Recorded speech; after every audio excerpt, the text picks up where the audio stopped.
Hi, Barbara. Hi, Chris.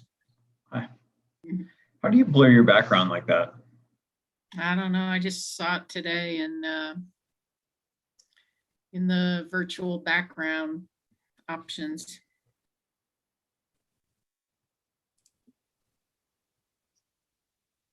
Hey guys, Hey, Jen. just letting you guys know you're on YouTube broadcasting, FYI. Thanks. Okay.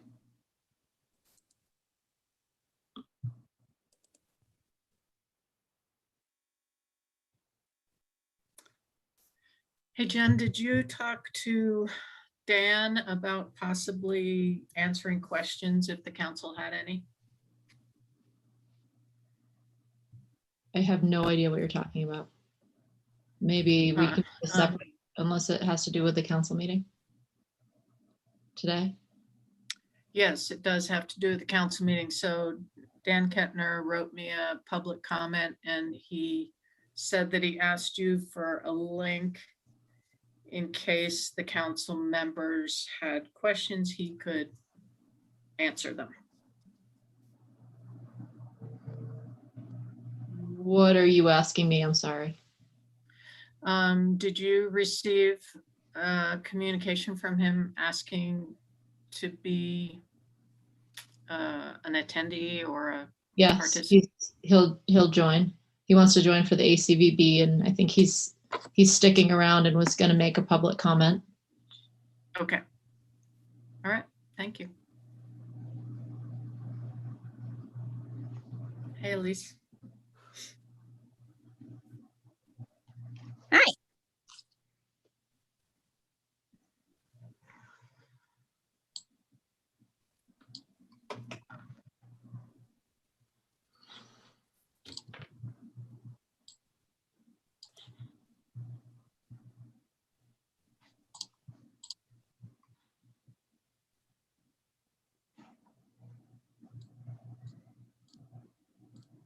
Hi, Margaret.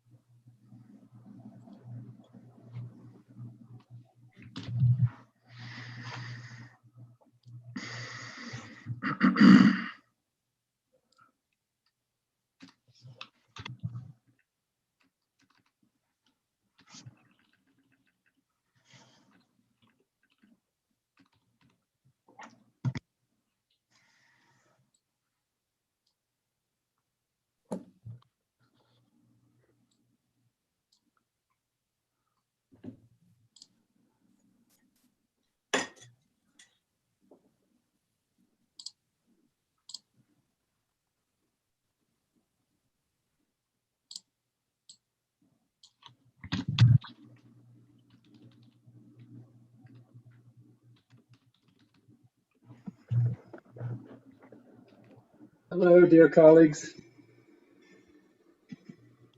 Cliff. Cliff.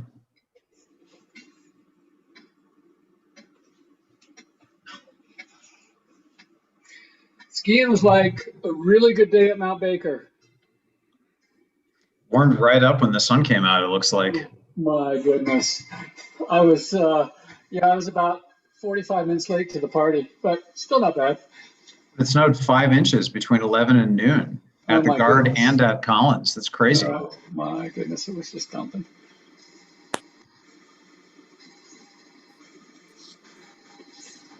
Hey, Sheridan. Hi, Cliff. Hey, Clancy.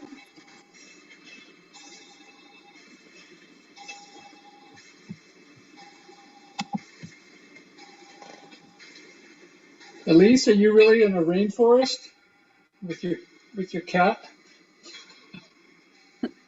My cat always likes to make an appearance at every town council meeting. He sleeps all day, and then as soon as I get on a town council meeting, he comes out. I don't know why. I'm just playing with the background thing. I haven't done this before. Well, I had to get a new PC because my old PC wasn't powerful. That's not why I got it, but my old PC wasn't powerful enough to do the backgrounds. Apparently it takes a lot of processing power.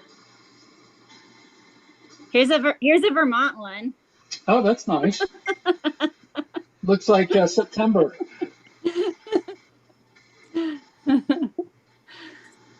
Just going through my pictures, I'm like, what do I have? Just to remind you all, we are on broadcasting on YouTube. All right. John, you are fading into Richard Nixon's face. You're hard to see. All right. We've got several attendees and we've got a number of panelists, and it is 3:00 on April 14th. So I should call this session to order. I forgot to print out the statement, the declaration. So let me find that. I don't see that on this list. Be on the agenda. Oh, yeah. All right. Well, yeah, but it's just a link on the agenda. Oh. Hang on. The good news is starting next month, you won't have to read it anymore. You still have to issue one, but you won't have to read it. Nice. All right. So let me start I'm going to call the virtual work session of Wednesday, April 14th for the Alta Town Council to order. And the first order of business is for me to read a determination regarding conducting Town of Alta public meetings without an anchor location. The mayor of the Town of Alta, that's me, hereby determines that conducting a meeting with an anchor location presents a substantial risk to the health and safety of those who may be present at the anchor location pursuant to Utah Code Section 52-4-2074 and our Resolution 2020 R12. The facts upon which this determination is based include the percent and number of positive COVID-19 cases in Utah being significantly higher since May 27th last year. The 7-day average for cases on April 6th is 400, with 37% of the state's cases in Salt Lake County. As of April 7th, 2021, there have been 2,139 deaths reported in Utah due to COVID-19. I looked up for the mayor's report that the case rate for the past 14 days is still 166 per 100,000. This meeting will not have a physical anchor location. All attendees will connect remotely. Attendees may join the webinar by registering for the meeting through the town website, www.townofelta.com, or the meeting can be watched on YouTube. Comments can be mailed in to plever@townofelta.com. This determination expires in 30 days from the date when I signed it, which was April 8th last week. So it would be May 8th, 2021. Okay. That's all I needed to do there, I think, right? Yep. Okay. First item on our agenda is to hear about the situation with ACVB and potentially hear what ACVB would be requesting from the Town of Alta. Chris, do I call on you first, or should we go to one of the other attendees, panelists rather? No, you can call on me. Okay. Yeah, I have a series of slides I'll use to talk through what we've been up to. We do have a couple other ACVB board members with us today. I, of course, am the town's ex officio board member on the ACVB board of directors. We also have Sarah Gibbs of ACE, and we have Connie Marshall with us. I think that Rosie O'Grady of the Alta Lodge, our current president, is listening in remotely. She had a conflict this afternoon. So if you don't mind, I'd just like to share my screen so I can show these slides. And I'm gonna hope that I can go to presenter view and PowerPoint here.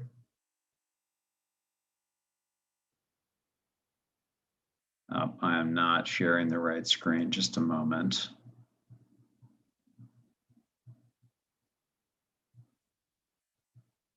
So let's see.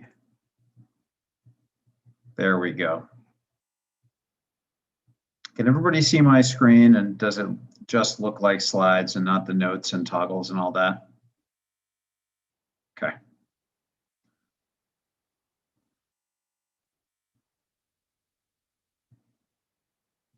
Sorry, I'm just rearranging my Zoom speaker windows. So thanks for having us. Like I said, we have a couple board members with us here today. We've been shooting for a presentation to the council in May, but the mayor and Piper asked us to present this month to better inform the remainder of the 2022 Town of Alta budget process. I'm glad we could get on the agenda for today. I know an update is overdue. I think the last we appeared before the town council was in the late fall of 2021.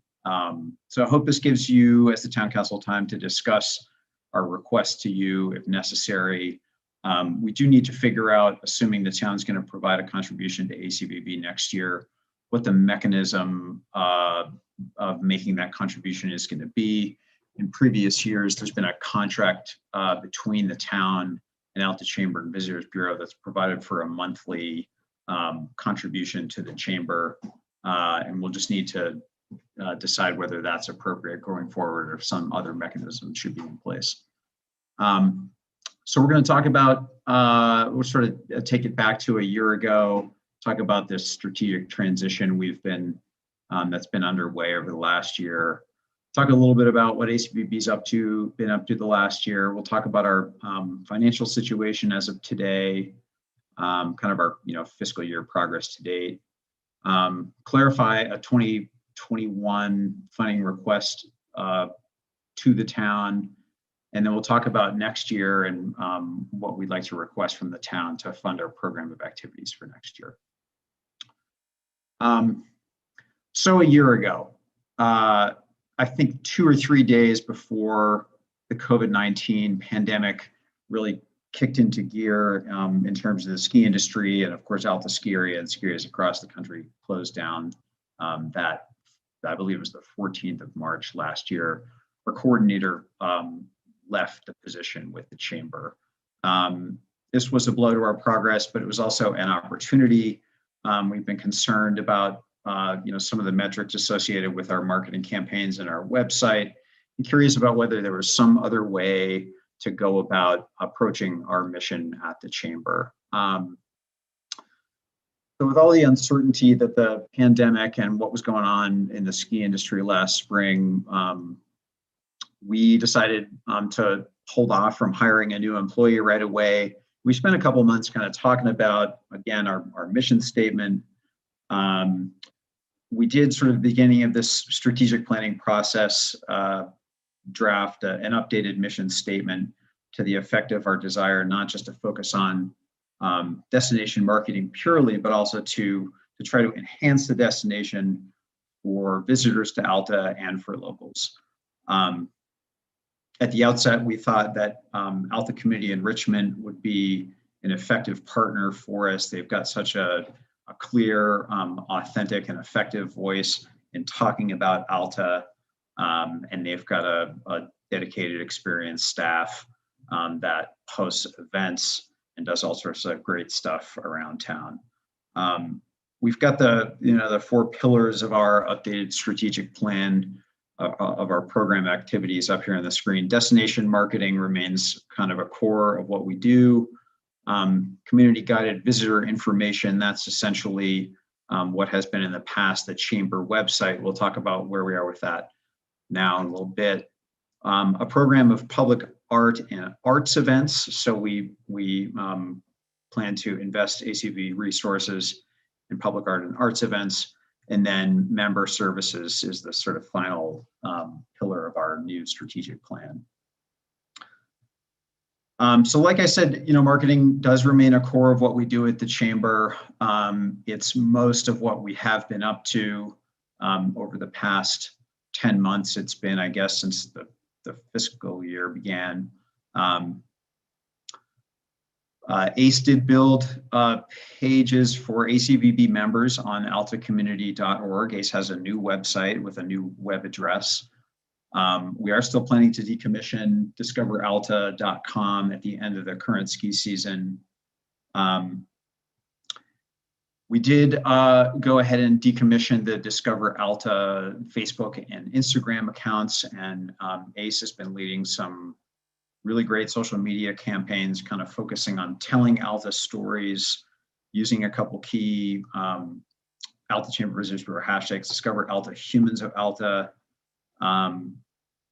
Those social media campaigns have been pretty effective. I think we're satisfied with the reach those are providing. Towards the end of the season, we did pursue a couple relatively modest ad buys, digital ad buys. We worked with Open Snow and Ski Utah on a couple of purchases. We're satisfied with the metrics there. We're also satisfied with the what it took for the board of directors or members of the board of directors. I think it was mostly Rosie and Sarah and Brandon worked to get these campaigns in place. To me, they're evidence that we can be effective in good marketing programs without having a coordinator in place. So we're really psyched about those two little late season ad buys. I have a few examples on these next two slides of some of the content that ACE has produced. These are a couple of the key Discover Alta pages on altacommunity.org. We have a page with sort of events and services in Alta under Experience Alta. And then we have what was kind of the bread and butter of discoveralta.com, the lodging properties listings on stay in Alta. Here's some more examples. An About Alta page on the ACE website. We've got a Facebook post in the middle of this slide, and then an example of one of the Open Snow banner ads that was pretty successful. It was a pretty good year for us in terms of engaging ACVB members. We had 3 relatively small but well-attended member events, outdoor gatherings. One in the fall at the Snow Pine. We had a ski around rather at Alta Ski Area. We got together at Alta Java for a kind of a brunch get together.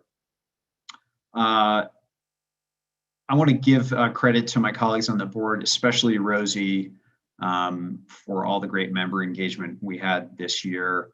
Rosie in particular was enthusiastic and committed to communicating with members, tracking down member dues obligations, driving participation at our events, providing information to members about COVID-19 relief opportunities. We did collect dues. We have, as of today, collected dues from all but 2 of our current members, I believe, which is a success in our experience. We've lost a couple of members. There are a couple of private homes that were listed as individual ACV members who have joined property management companies. There's one business, Mountainside Spa, that's no longer a member because they're not operating in Alta anymore. But overall, I think our members were as engaged this year as they have been in previous years, and I'm really happy about that. The board of directors has been really busy this year. We are still learning how to run this organization without an employee. I think we're getting things into place. We're still kind of moving towards a regular meeting schedule, hopefully once a month at the most next fiscal year. We did review and update our bylaws, mostly just sort of a housekeeping affair, but some of those housekeeping items were long overdue. So we're happy to have a good clean set of bylaws in place going forward. We do need 2 board members. So we had a representative of the Snow Pine who moved on from her position around the start of the ski season. And Dan Kettner, who served on the board for a couple of terms, will be stepping down from his seat per our bylaws and the kind of term limits clause in our bylaws.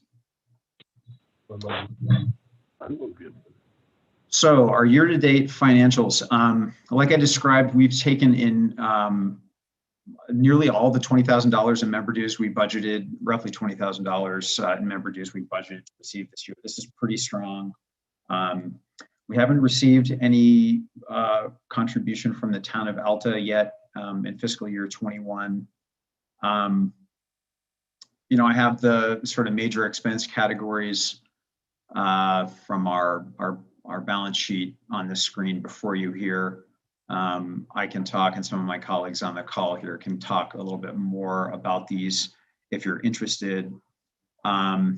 We'll have a little bit more additional spending to do over the remainder of the fiscal year, but for the most part, our work is done for this year as we wind down the ski season. Our bank account balance is pretty high. We've always reported on this in annual financial statements to the town. I just wanted to make sure we were transparent about that. It's always been eye-catching for the council and for the board. This is essentially what our balance was at the end of the last fiscal year upon receiving our final Town of Alta contribution for fiscal year 2020. It has not grown this year. In fact, it's gone down a little bit. And that is something we have our eye on going forward. So takeaways from fiscal year 2021. There was a lot of uncertainty going into this year, obviously. We didn't know what kind of business we were going to do in town. We didn't know about the availability of the Town of Alta contribution, despite that being on the books for the Town of Alta. We were all uncertain at the town about what our sales tax revenues would be this year, what the economic impacts across the ski industry would be from the pandemic, and so forth. So we didn't know if it would be desirable or prudent to do advertising this year. We weren't ready in time to participate in the Utah Office of Tourism grant application. That was a major component of our advertising budget for the year. Of course, we haven't figured out how to hold larger sort of public in-person events at the chamber. We are wading back into that. ACE is wading back into that as restrictions loosen, people get vaccinated, et cetera. But that was another major component of our budget this year that we weren't able to execute. We did have funds in the budget this year for public art projects. We haven't rolled any of those out, although Sarah at ACE is getting ready to launch a couple of programs here coming up over the next few months that we're excited about.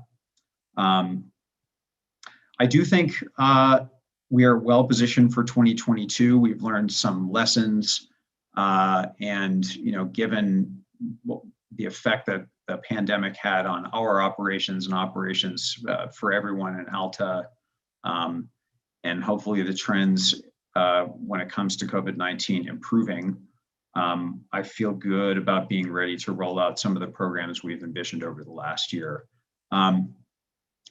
Given our bank account balance and that there are several key programs we thought we would be able to execute this fiscal year, given that we couldn't execute a couple of those programs, we have decided not to request funding from the town for fiscal year 2021. That was kind of one of the two things we needed to figure out when it comes to the Town of Alta budget. And again, the board is comfortable not taking funding from the town in 2021. For fiscal year 2022, like I said, we've been learning over the past year about running an organization without an employee. We've learned some of the ins and outs about what kind of advertising and marketing programs can be effective given this new shape of the organization. And I think we're in a great position to launch advertising programs and otherwise fulfill this new program of activities we've designed. We are in the pipeline with the Utah Office of Tourism to apply for a grant in fiscal year 2022. We did miss the boat last year, but we've made contact with the program staff, and I'm confident we'll be able to roll out I think an $8,000 grant match towards like a $16,000 marketing campaign through that program. We'll continue with some of the focused digital ad buys similar to what we rolled out with Ski Utah and Open Snow in March of this year. We're going to keep working on the member listings and visitor information, stuff like purchasing new photo, video, and blog content for althacommunity.org and our social channels. Public art and events is hopefully going to be a bigger component of the program this year.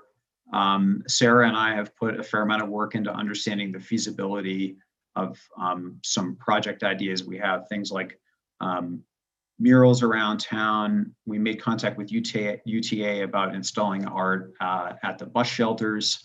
UDOT is enthusiastic about a couple of potential projects we could do in the highway corridor, things like decorating concrete barriers, the median, etc.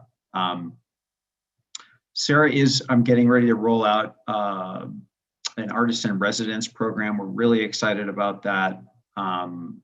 She's kind enough to give us credit as a partner, to give ACBB credit as a partner in that program. So I believe she has an artist in residence program queued up for, I think it's June of 2021, and then another one for 2022. So that's an example of the kind of art-based events that we hope to pursue next year. We're looking forward to getting together in person with members to host guest speakers, have some food and beverage to entice participation. We hope to provide educational opportunities at our member events and otherwise kind of make those a key component of the benefits of being a member of ACBB. Of course, we'll continue to provide any information about COVID-19 economic assistance that should follow. We're going to continue to figure out how to outsource, hire out, and contract for help when we need it at the board to run the organization. We have a great arrangement with a bookkeeper who used to do the books for Ski Utah. We pay a monthly fee, a very affordable monthly fee, to get help with our books. And so we have money in the budget for some other expenses of that nature. And that's kind of the last major budget category and program area for us next year. This is kind of the shape of our budget in terms of numbers. So we're hoping that all of our members who've paid dues so far this year will continue to participate next year. We would like to request the $42,000 the town has in its current, I guess it's not a tentative budget, but in its draft budget for a Town of Alta contribution next year. So, backing into the expenses, public art and events, we have something like $10,000 in public art and creative placemaking projects. That's kind of the biggest component of the budget, is the public art and events category.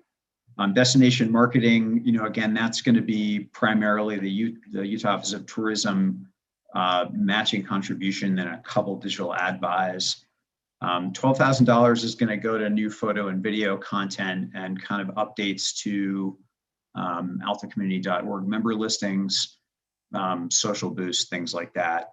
And then, a not insignificant chunk of the budget we'll spend on the cost of running the organization, essentially. So that's our budget. That's kind of our tentative budget for next year. We haven't adopted a budget. We need to refine it some more, but that's basically what we're looking at. Thanks, Chris. That's really helpful. And the timing is important. We're going to go. I've got a meeting with Piper to do a little bit of revision on the budget. We'll hook in the budget committee and the town council here pretty soon. So that's really good. I don't know.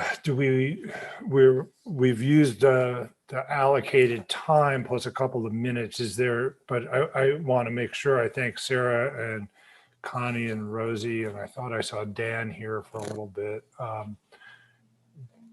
Do you want to say anything, Connie or Sarah? Or I'm not sure Rosie's actually in the position to speak, but Dan might be, just for a minute or two. No, Connie's good. Okay, Sarah, good. I think Chris covered it all. Okay, good. All right. Well, I think that that was really helpful, and I'm glad to see ACVB moving forward in a positive direction. That's really encouraging. So, thank you. Thanks. All right. The next item on our work session agenda is the procurement policy updates. I think that that's, my guess is that Polly is going to lead that conversation. I know that the staff and Polly and I have had several conversations about this. We aren't quite ready to put something before the council. I don't. We could, but it's up to the Oh, council. right. We do have possible action. That's right. I forgot that we decided to put that on there as a possibility. Okay. So Polly, why don't you walk us through this? And if it looks like we can be put into, if we might want to be able to put this into place today, that's fantastic. Yeah, I'm just trying to find, I sent out, trying to find this in the packet. I sent out a draft Mhm. and I sent out Summary. a little summary. It's And I'll quite have easy to navigate to on the public site, on the town. website. I can share this. I've got the Okay. Oh yeah, that's the best place to do summary. it. Yeah. Okay. And here's the draft and here's the, oh, I see. This is the old one. That's instead of getting into the big PDF, you just go right to the website. That's what it's there for. So. Which is, oh, I see, purchasing policy. And then there's a staff report on the purchasing policy. Yeah, that's, so. Do you want me to share any of this? Why don't you share the purchasing policy itself? So I gave you a bunch of documents for the council's review. One is just a summary explaining the reasoning. Staff, every time we would do a procurement, that's the old one. Ah, I beg your pardon. But every time we do a procurement, there would be a lot of questions and it just really needed to be clarified. There's a lot of confusion, I think, because it discusses having sealed bids. And generally, when you have any kind of procurement where price is not the sole deciding factor, then you don't want it to be a sealed bid. Sealed bid is more for those type of purchases where, you know, it's road-based or something like that, or a Xerox machine. You're talking about the same thing. So what I did was I went through and I looked at a bunch of different places, procurement policies I've used as a town attorney, as well as just some other places that I knew had good ones, and looked at the auditor's website. They have a sample policy, as well as Utah Leads the Cities and Towns. And I kind of put them all together and made what I thought would be the best procurement policy to meet the needs of the town of Alta. So some of the big things, it's just a lot more explicit and explains a lot more circumstances. It makes sure that we can have flexibility while still getting competitive bids and making sure that we're being fair to people. So, I mean, the big changes are that currently, if it's under $2,000, we don't need to get quotes. Now we've changed kind of the thresholds to under 5,000. You're not obligated to get quotes, although I think staff usually would, especially when it's on the upper limits of that. Between 5,000 and 25,000, you need to get 2 telephone quotes, but you can get more, or written quotes, whether it be, well, telephone, they can be verbal, not written, but you need to get, emailed. You need to have 3 concrete quotes, or 2 concrete quotes, and then over 25,000, you need to do a request for proposals, or that is advertised and noticed so people know about it. And the other big one is that we made it clear that if you have a purchase or contract for over $25,000 that's not a line item in the budget, that's not part of the budget, then council needs to ratify that contract and give, the thumbs up. They wouldn't be part of the selection process, but they would get that final look to make sure that that was money that the town wanted to spend on that contract. The other thing we did was make it very clear when you don't have to jump through all the hoops of the policy. Some of those exceptions include sole source providers. So for example, we recently just bought some taser equipment. It was very unique equipment that is not readily available. There weren't a lot of this. It was the only provider providing this type. And so the town marshal, there were questions, could this be a sole source? The new contract, the new policy makes it much clearer when that occurs, when sole source occurs. And I don't know if you want to scroll. What section is that? That's in exceptions, which Here. I think is Article 3. Yeah, here it is. Right. I was just scrolling up to it.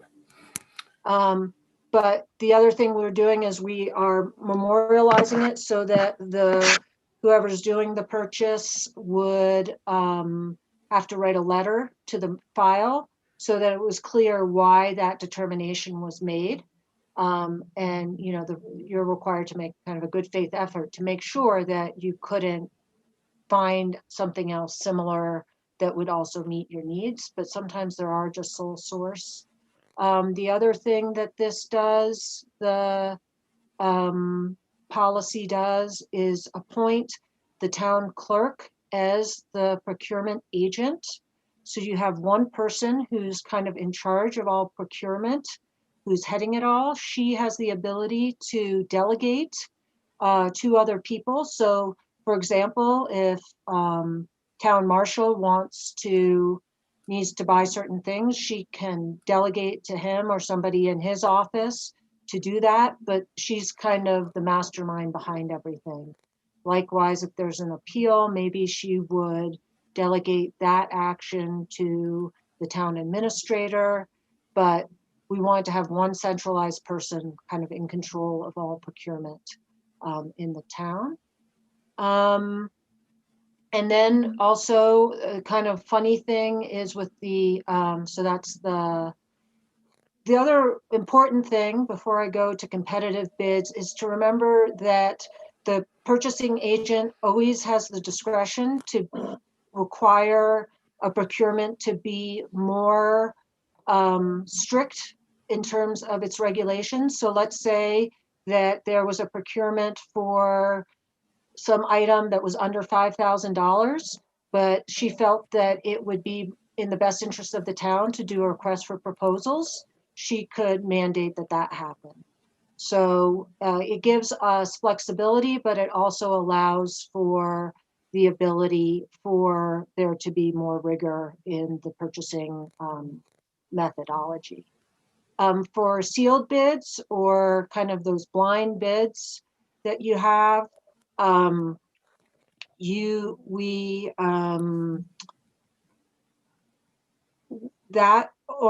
occurs where you have an item, as I said, like road base. It often happens with construction type contracts, and we've only mandated it to match the state code.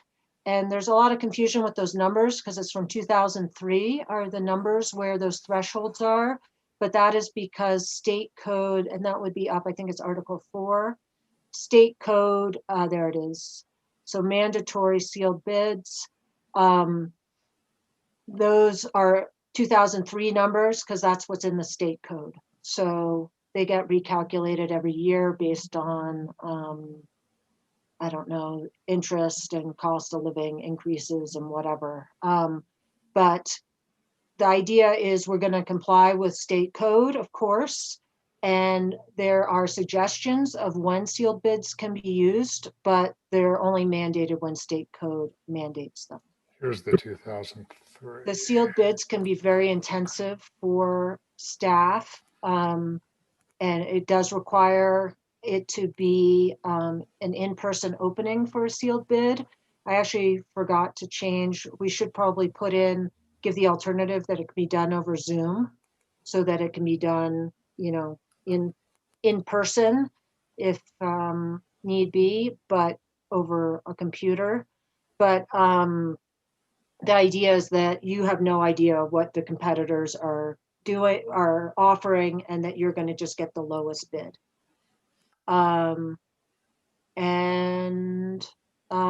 Thank you, Mayor. That's exactly where.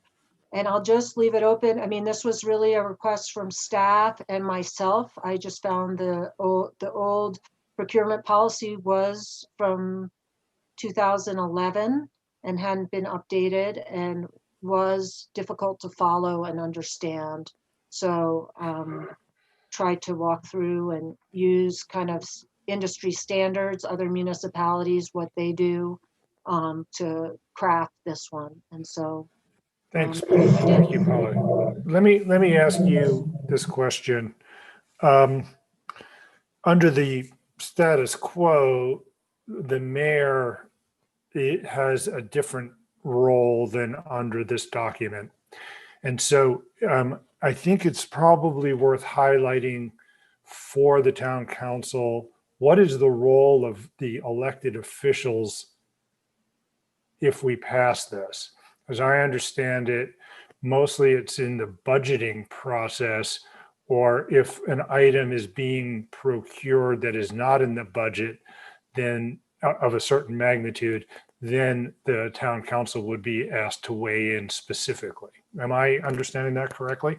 That's correct. So if it's over $25,000, now the town council would have to approve that contract in an open meeting. And the prior policy designated the mayor, the town administrator, and town clerk or designee to have authority to make purchases from the town. The new policy brings it all under the town clerk's purview, and then she has the ability to designate other people if there's something. So just to be clear, the $25,000, the need for the town council to ratify a $25,000 or greater contract exists whether the amount has been already budgeted or not? Or is that only if it hasn't been budgeted previously? It's only if it hasn't been budgeted previously, because in a sense, you have approved that purchase when Already. you did the budget. Right. Okay. So I just wanted to make sure everybody understood that distinction. So the idea is if, well, a new roof didn't actually end up costing $25,000, but imagine it did, that would have come to the town council as part of the normal budget process. And then it's really just the purchasing agent who runs the selection for the contractee. Right. But if all of a sudden we needed a new roof and it hadn't been put in the budget, then the town council has to be consulted because it's such a big item that it would be a meaningful amount relative to the budget. Exactly. And a roof is a good example, have to be determined. So if it was just the materials, right, the roof materials that we needed to purchase, then maybe you would do a sealed bid, because, you know, the town clerk is always going to, the purchasing agent's always going to be looking out for what's going to meet the best interests of the town. But if it's, you know, a roofer and you have different qualities of roofers and how quickly they can do it and that type of thing, maybe instead they would do a request for proposals. Okay, so are there comments or questions from the town council members or the other staff members? I have a question. Sheridan. Has this been vetted by our accountants in terms of the liability we might have if we're giving so much authority for large spending amounts to a single person without oversight? It hasn't, we didn't run it by the accountants. I'd say that these numbers are pretty are completely in line with other municipalities. I looked at probably 10 municipalities when I crafted this. But of course we could have them do it. It's in large part based on the state auditors web proposal. They have a template, and I just made some clarifications from that one. I thought theirs had some good backbone, but it needed more clarification for the day-to-day type purchasing. Also, to answer that, I've never been questioned by auditors or our accountant about who made decisions on what vendor to use for bigger projects. And then maybe one more thing. Usually it would be the accountants or the auditors that would say, hey, have you checked with your attorney about this? So we could go either direction. And to be clear, also, the purchasing agent's not making, so for example, if she's going through a request for proposal, there's a process, and that's why you have those thresholds. So it's not just her decision. She's going through a defined process for each kind of purchase, and the more expensive the purchase, the more process there is.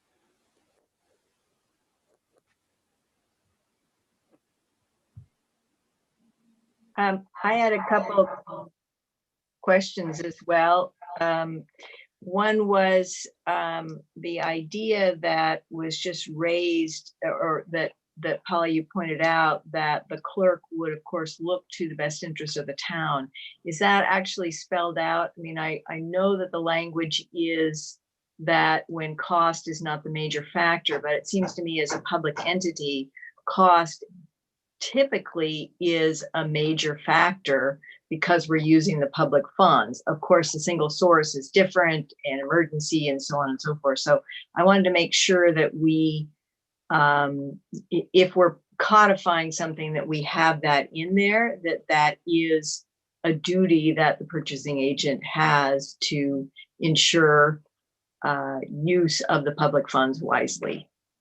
Yep. So in Article 2, paragraph B, it says, when the purchasing agent determines it to be most advantageous to the town, an invitation to bid can be used in lieu of a RFP. An RFP can be used in lieu of a request for informal quotes or any other process which is more formal than required. So, Polly, maybe, I mean, I think Margaret's point is a good one, especially when, I think the town council has to weigh in on the big purchases and the budgeting process.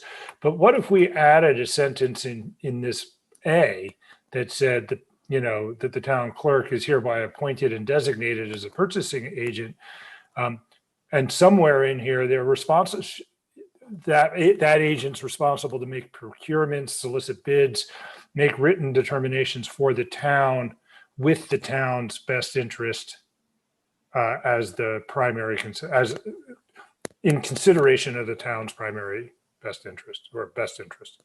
And kind of piggybacking on that, Harris, was in the final paragraph about the ethics involved, Article 7. We talk about how there should not be a substantial conflict of interest by the purchasing agent. And so that comes into play again there. A substantial interest is potentially pitting the interest of the purchasing agent against the interest maybe of the town. And so if it were more clear up front about the duty of the purchasing agent, or we change substantial conflict to something less or even more onerous than substantial, that no conflict or something that would demonstrate to the community, to the town, to the taxpayers, that there isn't something going on under the table that we don't know about. I mean, I'm not saying that that is at all what Piper or any other town staff member would do, but I think for our policy, it would be clearer if we did put that something in there about that. I think that it makes sense to put it up front. I like that suggestion, Margaret. Saying no conflict of any kind, I think, creates an almost impossible standard for anybody to argue. So why don't we put it up in Article 2? Yeah, it's just the language in 7 has the personal investment in a business entity. And so I don't know that no conflict is necessarily involved, but I see your point. But I mean, one could imagine, just to take a harebrained idea a little bit, if the purchasing agent owned 100 shares of Toyota stock, there might be an argument that that person has a conflict of interest between his or her private interests in purchasing a new police vehicle, right? I mean, it would be tiny, but it's greater than zero. Yeah, yeah. I mean, we can debate this offline, but the language just receive any compensation or gift from any bidder or proposer, which Right, is different. right. No, they should not be getting gifts from the proposers. Yeah, Totally agree with that. I don't object to any of that, and I would defer to Polly McLean on this, but I also would venture to say that a lot of those standards of ethical conduct are covered in the state statutes and the other foundational documents and other legal standards of conduct. Okay, good. All right. So let me move on to the third item on our work session. Thank you, Polly. This is on our agenda as number 8, as a discussion and possible action to adopt it. So we can return to this in an hour, a little over an hour. The third issue on our work session agenda is the business license ordinance and Peruvian Estates parking provision. I was having some weirdness with my University of Utah email that kind of messed me up, but I will say, Piper, did we get some public comment on this issue? You're muted. Piper, you're muted. And yeah, I'm sorry. The public comment on this was all received at last month's, either written or verbal, but nothing in the past 30 days. Okay. All right. Well, then I'll when we get to the public comment period of the meeting, I'll offer for the record what I received just today. But anyway, the business license ordinance and Peruvian Estates parking provision issue. Is that, John, do you want to take point on this, or should I say something, or is this for Mike Morey? You are muted, my friend. Thank you. Probably Jen more than anyone, since she did business licenses, but maybe just. I'm sorry. I beg your pardon, Jen. No slight intended. It's all about the parking, and we talked about this in 1997. And any single family requires 2 parking spots. And when we talked about this in 1997, we wanted to solidify that it was okay for people to rent and to have caretaker units. We really want everyone to have a caretaker unit because it's part of our housing plan or program for people. And when we talked about it, we talked about changing the requirements from 2 for a single family to add 1 for a caretaker unit. But before I pass off to Jen, we never did that in the zoning ordinance. So we talked about that being desirable, didn't do it, and then went on to the business license section, which I'll pass to Jen because she's been dreaming. Right. And I apologize. I was thinking of it more as a land use issue, but it's a business. We're not talking about the land use issue. We're just talking about the business license. So Jen, go ahead, please. Yeah, so I think that's important. And in my conversations with talking with community members, there's been a little bit of confusion over Right. that. So my understanding on the land use side of things is that when a new house is built, there is a provision for 2 parking spaces. What we're really talking about here is that when someone applies for a business license, that the Proving Estates zone has 2 additional criteria to comply with. And one of them is a provision on interlodge notifications. And the second one is that they have 3 parking spaces, which is different from the land use side of things. And our understanding at this point of the history and why that is, and I'm not going to be perfect on the dates, but back when the last business license ordinance was passed, I want to say 2011, that they felt that if there's a caretaker unit plus a house being rented, that the caretaker unit would take up 1 space and then the renters would have 2 spaces. And so why we're kind of here today is because when I started administering the business license applications and I was reviewing the ordinance, I started asking questions about how we were administering that piece of the ordinance. And we discovered that we weren't providing an opportunity for applicants to submit that information to us very easily. And so we started working on that and decided last fall to, instead of just hammering down on folks because they hadn't been complying with this in the past, that we take a slower approach, review the ordinance, and notify them, all residents in that area, regardless of whether they have a business license currently or not, that if this ordinance, stays the status quo of right now, that next year when they apply for a business license, that they would have to comply with this provision. So that notification went out in December, and then we've talked about it in a few council meetings since.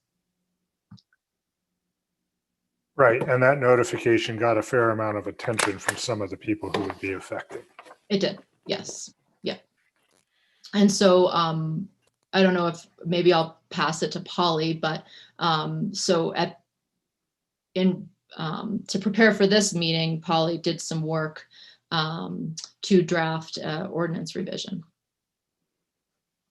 Yeah, and based on staff's input and also the input from the council to look at this at the last meeting, my drafting was pretty simple. I just took out that requirement. So I'm just curious, why was that the solution that was sought? To remove that requirement for a single family house having at least 2 parking spots and then a caretaker, if they have the privilege of having a caretaker unit, also having a parking spot. Why was that thought, Polly, legally to be the simplest solution? it kind of dovetails with the land use and with the history of the units over there, which I'm sure you're way more familiar with than I am. But when the homes were built, they were supposed to have 2 parking spots per house. This put on an additional requirement back in '97, but the town was never enforcing it. So we talked about it internally and also checked with the town marshal about complaints and were there issues with the parking. People are still required to have the parking related to their homes. So the alternative is that you wouldn't have, these property owners would not be able to have nightly rentals at their homes, because that's what this ordinance is about. And where many of them have been doing that for long before this ordinance was even in effect, it just seemed like a very draconian way to do it. So that was why we talked about crafting it. That's why staff kind of came up with this solution. There was a tension. Is there a reason why the town did not enforce its own ordinances with regard to the business license since 97?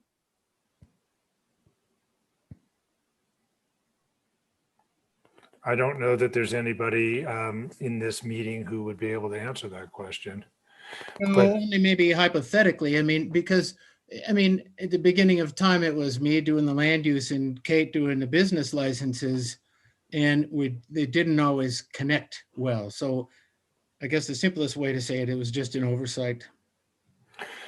What we found ourselves, the situation we found ourselves in, or we do find ourselves in, is where there's a contradiction or a tension in any case between decades-long practice and the specifics of our code. And so to rectify that, I mean, Jen being a diligent administrator of the business license was doing the right thing by, it seems to me, to inform people of that code. But once it came to people's attention, we've received a fair number of comments that this code ought to be changed given the practice. I suppose, Sheridan, the question I'd pose to you is, would you rather have the practice changed than the code? In which case, Absolutely. So you would like to have no ability for those properties to be rental properties? Is that what you're suggesting? Oh, that's not what I'm saying by any means, but I think to move so swiftly from this first sort of reaching council attention 1 month ago to already striking a draft that removes the essential essence of the conflict, and then to describe it internally as if there is not much conflict or that there haven't been reports of challenges around this, I think is disingenuous. There's a great deal of slow to high simmering tension within the neighborhood about the tension between people who have remained single family households and own their properties and never rent, and those that do. And this was a fairly neat solution had the town actually enforced its own laws to speak to some ways that needed to be negotiated amongst neighbors. To simply strike the ordinance completely will not solve the problem by any means. And I think that in terms of neighborly relations, and I'm hardly a disinterested person with regard to this, but that's true for almost the entire council. We should have to craft. We should have to craft some solutions. Why do the other council members have an personal interest in this?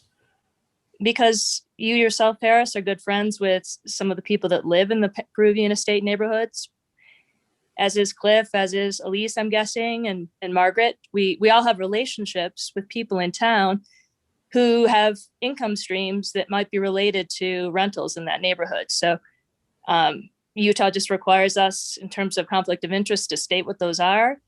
I am a caretaker of one of the properties, which currently, as of this moment, has people parking on it without permission on private property. I'm not sure that this requirement resolves is connected to your parking dispute in that area in a direct way. I mean, let's say whether this, if we were to pass this change in our business license requirement, how would that affect? You still have people parking on your. I guess I don't see the relevance of that issue. I'm just a little startled that an ordinance that's been on the books since 1997 in a single month period with amazing alacrity based on how the town usually operates is offering for us to legislate today a draft that would strike out an ordinance that has been in place for all this time. I think we should examine it much more fully to see why it was created in the first place. I suspect because it was addressing the nature of the privilege of turning a single family residence into a rental. That's a privilege that comes with responsibilities. And why the town has chosen to enforce it erratically or not at all, particularly since it might potentially expose the town to legal exposure with regard to the litigation that's happening in the neighborhood. Mayor and Council, I'd like to just add in that we do have a number of individuals that are going to be speaking to this subject matter in the public comment portion of the regular meeting. So I think it'll be of value to hear what they have to Okay. Well, and we're out of time for our work session anyway. It's 1 minute before 4, according to my computer clock. Why don't we adjourn this meeting, take a 3-minute break, and come back in just a few minutes? Okay. All right. I'll see you in a few minutes.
All right. Okay. So let me call the Alta Town Council meeting of April 14th, 2021 to order. This is the beginning of our regular meeting. I've already read a determination about why we're having a meeting without an anchor location. Short answer, of course, is because we are not quite out of the woods with the pandemic. All right. First item on our agenda is citizen input, and I will defer to Jen and Piper in the clerk's office on this question. Piper, why don't you go first? Yeah, I'll just say that comments that I've received were posted online. Why don't I go first with a public comment from Dan Kettner, which has nothing to do with the other comments. And I believe Dan is here today. I believe the council has read the email from Dan, and if you had any questions for him, he would be here and could answer those questions. I'm happy to have Dan join us in person if he wants to, but otherwise we can. Dan will be speaking in a minute. Okay. You want me to here? No, that's fine. We can. Oh, here he is. And Scott Briggs, I just changed your name to Scott, unless you'd rather be called Scoot. So Dan, I believe you have permission to talk now if you'd like to address the council. You need to unmute. There you go. Okay. There you go. Hello, can you hear me? We can, Dan. Thank you. Hi. So right now, I guess we're talking about funding for the resort shuttle for the upcoming season. Yes. It's part of our And, budget conversation, yes. And we would certainly appreciate all that the town has done for us in the past. This year worked fine the way I've laid it out in my letter. And hopefully next year we'll just be able to go back to business as usual, and the shuttle will be able to serve the public more like it has in the past. And that's my hope. Well, I know that the shuttle was well used in past years by members of our community that go beyond the HOA members. So that's certainly something that we will take up in the budget conversation, Dan. Okay, well, thank you for your consideration. Thank you for your comment and for. Was that all you wanted to comment on, Dan? Just double checking. I'd also like to comment on the discussion that happened right before the break about the parking in the Peruvian Estates area. And I mean, I'm sure everybody's aware, I believe there's 7 houses that are on the west side of the bypass road. And if I'm correct, I think 6 of those 7 houses rent out as they're allowed to do. And everybody that is renting out, in my mind, has somehow been able to make it work. I mean, parking is never an easy issue at Alta, but we've always been able to, for the last 25, 30 years that I've been watching it, we've been able to make it work, and we do it again year after year. So I don't know if holding up an additional hoop for everybody to try to jump through is what we need to do in this community. That's my comment. Okay, thanks, Dan. Thanks, Dan. Piper, we'll go back to you now. And you have more comments? I only have the comments that I believe we put into one document, a PDF documents on the website and sent out to the council. There were a number of comments on the Altaskila parking issue.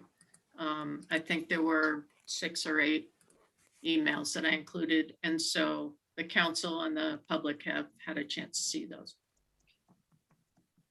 Mayor, maybe now I've been informed that you offered up a few minutes ago that you had received some public comments today. Do you want to reflect on those at this time?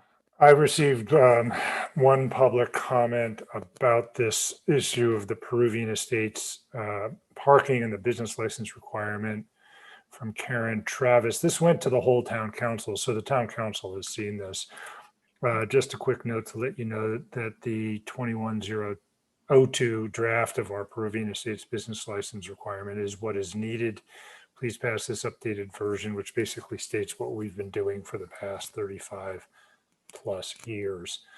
And I was going to say in my mayor's report that Karen Travis has sold her house, as a number of people probably already know. And she was one of our, I don't see her at this town council meeting, which She's watching on YouTube, and she actually Okay. called me during the break and asked. Okay. She was having an issue joining the Zoom call, so I was prompted to prompt you. Okay, because I think that Karen wins the all-time the attendance award at town council meetings, probably. So anyway, Yeah, she's I watching. recognize that. Okay. And next we have Scott Briggs. Scott, Am you I, have been unable to speak, and I can hear you. Can you hear me? Yeah. Okay, great. So Karen is absolutely right, and Dan, that we have managed to muddle through the parking issues forever. And on my side of the street, it's nowhere near as acute as it is on the other side, because the requirement through the land use to have 2 parking spaces is fulfilled by all those homes in the summertime, but by almost none of them in the wintertime. And so it is obviously, I think that's what the litigation is about, is that all the parking that exists in the wintertime is on someone's private property. And I think that it's the home that Sheridan is a caretaker in. So, this may not be anything that the town wants to get in the middle of, which is, so I understand council's notion that we should just, do away with this ordinance that has not been enforced at all over the last 35 years and let people just muddle through. But by the same token, there are a great deal of tensions and now litigation over there. And so it would perhaps behoove someone to take a look at it. The only, I agree that with Sheridan to a certain extent, there's so much draconian to completely remove the ordinance without due consideration, or what she considers to be due consideration. However, it's also equally draconian to enforce it, because that would basically not allow any or only 1 or 2 of those homes to actually rent out in the winter. And I don't think that's anything that we really want to see happen, except perhaps whoever owns that parking space that everyone is presently using. And the only other thing that I would add is that we also need to take into account that it's not just parking that is the big issue in terms of where automobiles wind up improving estates. It's snow removal. And the ability for Scott Mann to actually get in there and remove the snow and deposit it, oftentimes, in the creek. And so we on our side of the street we police it very carefully with each other, and it's worked out reasonably well over the years. We just, yell at the miscreants enough and they finally get the message. And we do have enough space to actually move cars around so that Scott Mann always has an ability to remove the snow.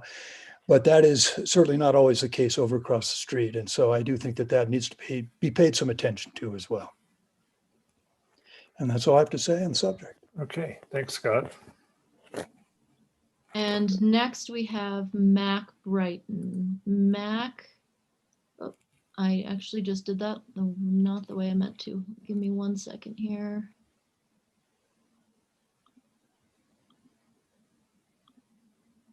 And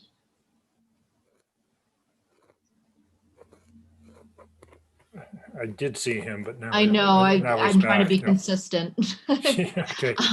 I hit the wrong on the drop down. Mac, I believe that you should be able to speak to the council now. Yes, we can hear you. Thank you. Great. Okay.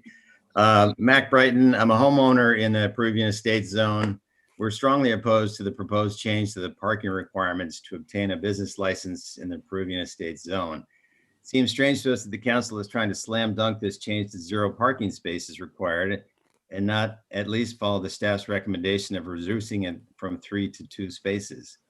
The original 1997 reasons regarding the requirement of 2 spaces for a residential house and 1 for a caretaker's unit, totaling 3 per house, haven't changed. As a compromise, we could live with the requirement of 2 spaces per house, but to remove the requirements for any parking completely would do irreparable harm to the neighborhood that is already struggling with parking issues. Thank you. That's all I have to say. Thanks, Thank Matt. you. Polly, maybe you and John and Mike Morey can say something about, is there removing a provision from the business license doesn't mean that these residences could all of a sudden have no parking, right? We have other requirements, don't we? Right. And unless I missed something big, I didn't think we were going to 0. We're just removing the 3 parking from, so we're reverting from 3 back to 2. Because 2 is the default. Yes. Okay. Polly, you're shaking yes or no? Yes. That was exactly what I was going to say. And I was Okay. going to defer it to you, John, because it's really a land use. That was my understanding. I just want to say to Mr. Brighton that my understanding was that we were not removing the need to have parking spots entirely, but that we were taking it just out of the business license requirement for this particular, in this particular way. But that there are other provisions in our code to require parking. So, all right. Is there anybody else, Jen? I'm going to check with Gage. Did you want to make a public comment?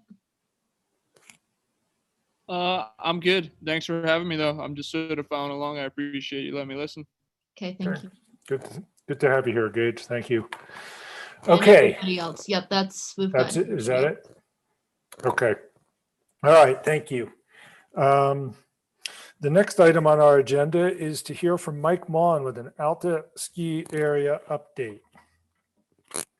And I already know one thing he's going to say is we made it through the year of the pandemic pretty well. Thanks to him and his staff for getting us here. Mike, you are muted. There we go. Thank you. We are also very pleased to be at this point in the season where we've just got a few days left in our daily operations. The season has turned out better than anticipated from our standpoint. Not exactly as expected. In some areas we didn't do as well, and others we did better, but we are very pleased that thanks to the COVID protocols that have been applied and the support of our staff and team in implementing them, that we've had no major outbreaks, which is a very positive thing. And we're very happy with that. So we're continuing daily operations through this Sunday, the 18th. That will be our last day of daily operations. There is we think we've got the Alta Frank not happening, we think. On that last day, we do anticipate there'll still be a gathering at the top of Highboy. And I believe there will be a band in the west end of the Wildcat parking lot. I think that is happening. I think they have a few hoops they're still jumping through, but they're probably going to make that. That's there. The day after we close on April 19th, we're having an Alta Employee Appreciation event. We'll be running Collins Lift and letting our employees do some skiing and providing them some lunch. But it will be closed to the public, just a heads up on that. And then we'll open for one additional weekend on the 23rd to the 25th. It will just be Collins, Sugarloaf, and Sunnyside lifts. And let me get my radio. Sorry about that. We are looking at announcing our season pass prices April 20th, around that time frame, and start selling the first week of May. We will announce at that time that we're moving to a paid reserved parking system on our peak periods for next season to avoid turning people around and eliminate the early morning frenzy that we kind of created. We still got a lot of details to work out in that regard, and we're working through those to try to make that as supportive as possible of the broader Alta community and easy and understandable for skiers coming to Little Cottonwood Canyon to understand and make it work. We're also continuing to work with UTA regarding the ski bus agreement for next season. They had come to the ski areas several months ago, indicating that they had some issues with the way things were being done. In their last meeting, that it boiled down to that the system as a whole is an RFID system, and everywhere else in the valley, riders do really well at tapping on and tapping off. They don't do so well at tapping off when they come to ski areas. The door opens and they seem to be focused on getting out skiing, and so the tap off counts aren't working. And then, so there were all of the ski areas were jointly working with UTA to try to develop a system or a way that works for both entities in accounting for ridership and allowing the ski areas to continue to subsidize that ridership. It was brought up that the counts aren't accurately happening also for the free fare zone in each canyon. And then we have the issue where heavy users, we have some riders of UTA where the skiers are actually paying UTA all of the season pass revenue and then some for some to ride. And so we're trying to address all of those issues. Currently, as in the past, Alta Ski Areas continues to represent all the businesses in the town of Alta in those meetings and negotiations. We encourage the town to take a role there so that they're not all just being represented by us. We are looking at also for next season, given that we're all hoping we're back to normal operations and we don't have the COVID restrictions. And as part of that, we would be looking at bringing our carpool incentive, preferred parking, back online next season. That's just kind of a little update on a few things from the ski area. Any questions that you have for us? Do you have any other comments? Sorry. No, go ahead, Margaret. I was just calling for council members to chime in, so you beat me to it. Sorry. I was wondering if you had any other update, Mike, about your summer plan and program and what projects you were planning to do or activities in terms of the road and so on. Nothing new over what we had said last time when we met. I thought we'd went through that quite extensively, but there's been no change from that. So. Could you speak a little bit more, Mike, to some of the changes that are contemplated around Nina's Curve and the regrading and the trees that might be removed? So for the Nina's project, when we originally approved the widening of Corkscrew for budget reasons or whatever, we didn't quite take it to its full width. And so it continues to be a little bit of a bottleneck. So part of this project is Corkscrew will be widened about 30 feet on the skier's left-hand side. Yeah, there's a number of trees that are in there that were previously approved to be removed that would be removed as part of that. And then between Nina's and Shush, if you go ski Nina's and Shush today, it's a very, it works well because we've got 15 feet of snow packed into each of those gullies to make that work and gives us the terrain. So one of the challenges that we've run into is when we removed the Wildcat cat track as the easiest way down off the mountain, that was one of the reasons that the Corkscrew was widened at that point in time. The work was done there. And one of the primary reasons from doing that is we continued to have injuries on the cat track from people skiing highboy and hitting the cat track. And some of those injuries have been quite severe.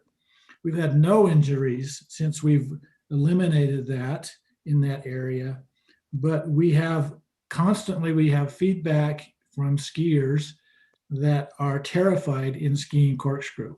It's too narrow. It's too, they are very uncomfortable with that. And so this project is designed to help us with the flow, because when we look at all the flow that come off of Wildcat and Collins, and particularly in times when the off-piste skiing is not very good, they all funnel through, most of them funnel through Corkscrew.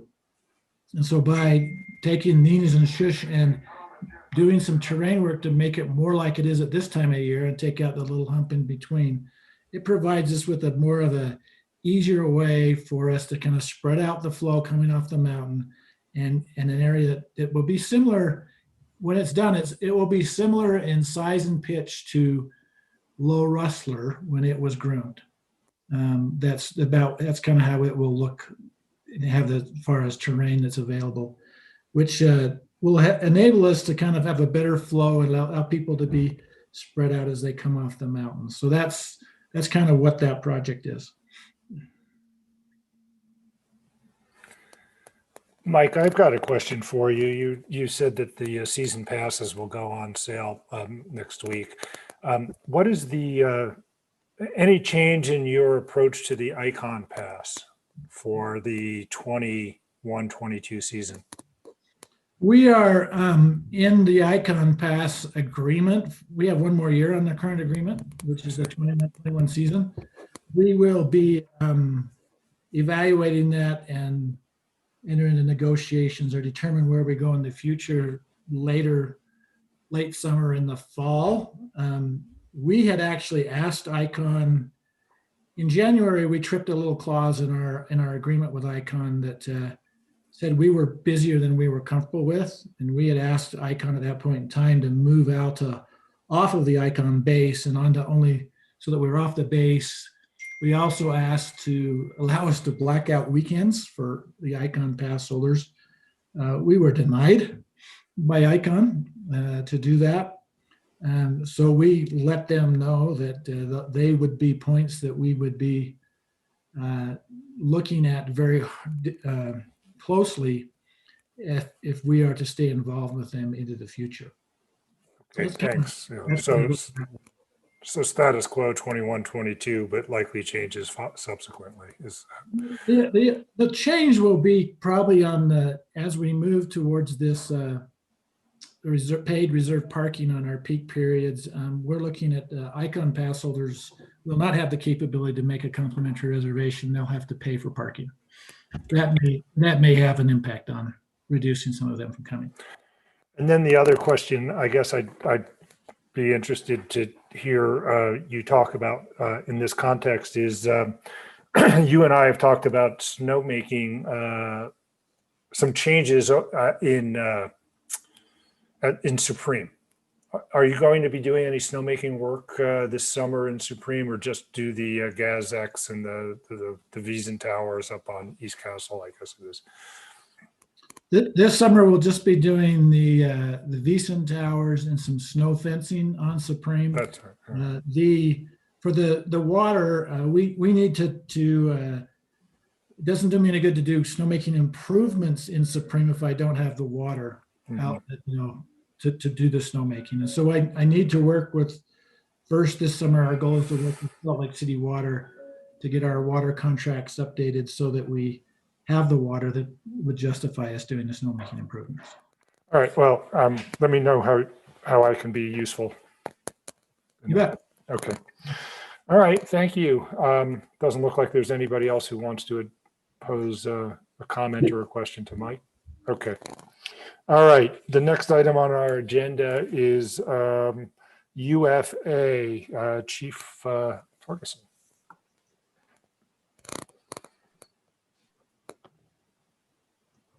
Good evening. Thanks for having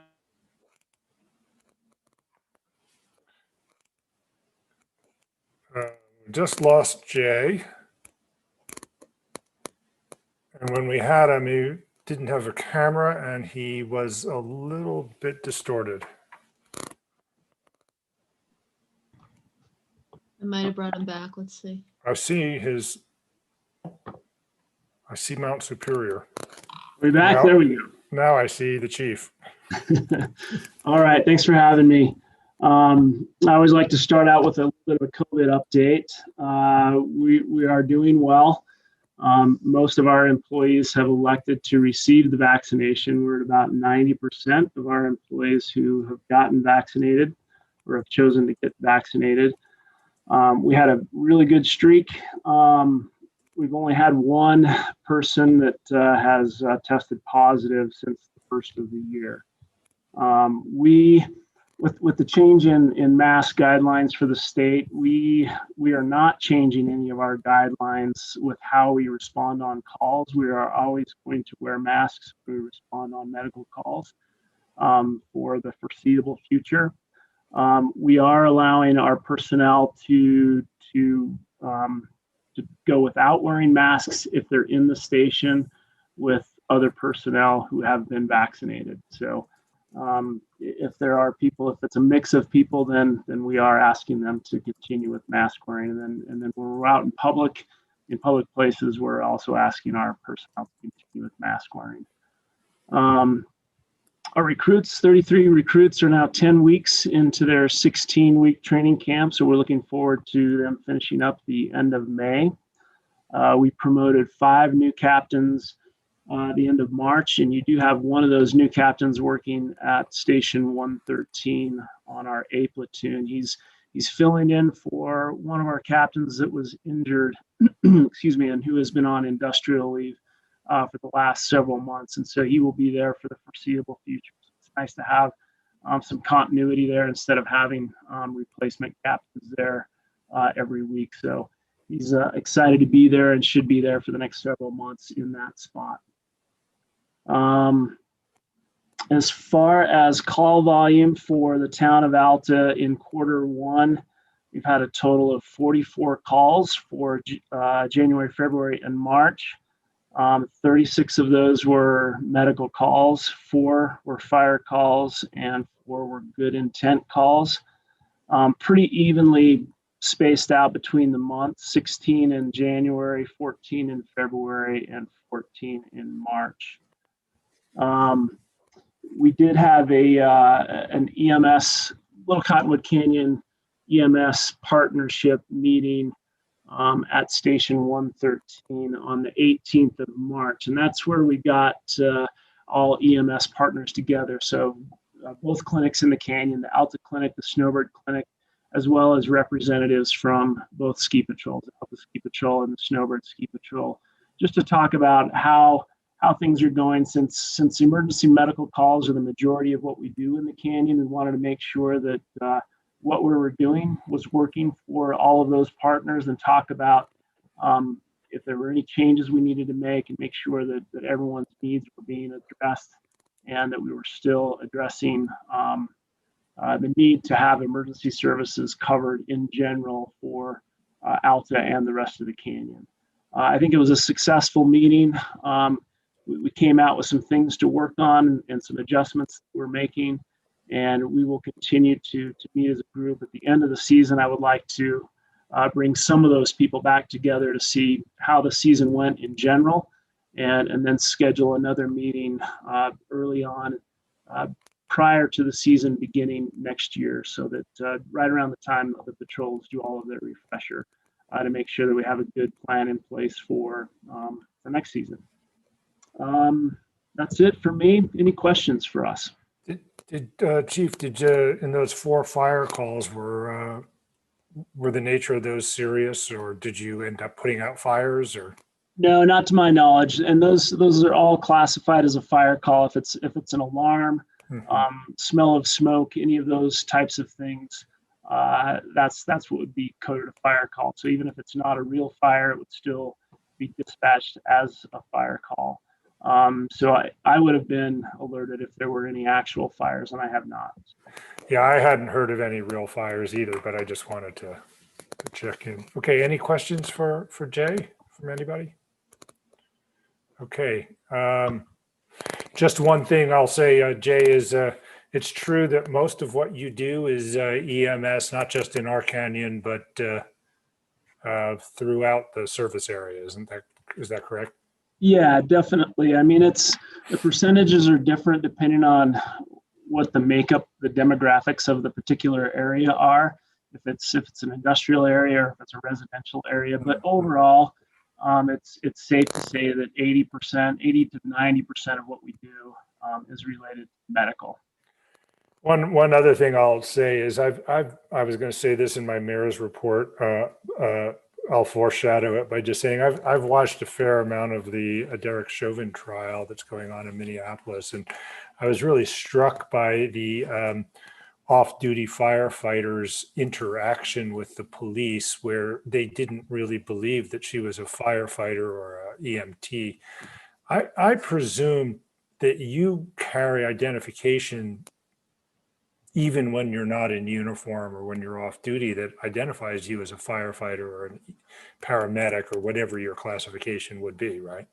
Yeah, I would think most of our personnel carry, it's not a badge, but it's identification on our wallet. It allows us to access any of the UFA facilities. And so it's built into an ID badge that has our designation, our rank, our obviously our name, and that's a picture ID. We have a great relationship with all of our law enforcement partners. I think in maybe some of those big cities where maybe they don't know one another very well, but with all of the partners that we have across our service area, I think that we have a really good relationship with all of our law enforcement partners. Good. But All I right. think that's because the law enforcement officers want to be firefighters. Well, I don't know. You have to ask Mike that. I've heard him say that he kind of wouldn't mind having the same kind of love that you guys have, but okay, thanks, Jay. Thank you. Okay, bye. Okay, the next item on our agenda is the approval of the consent agenda, which includes the March 10th, 2021 minutes, the March 12th, 2021 Budget Committee minutes, the Treasurer's report, and staff reports.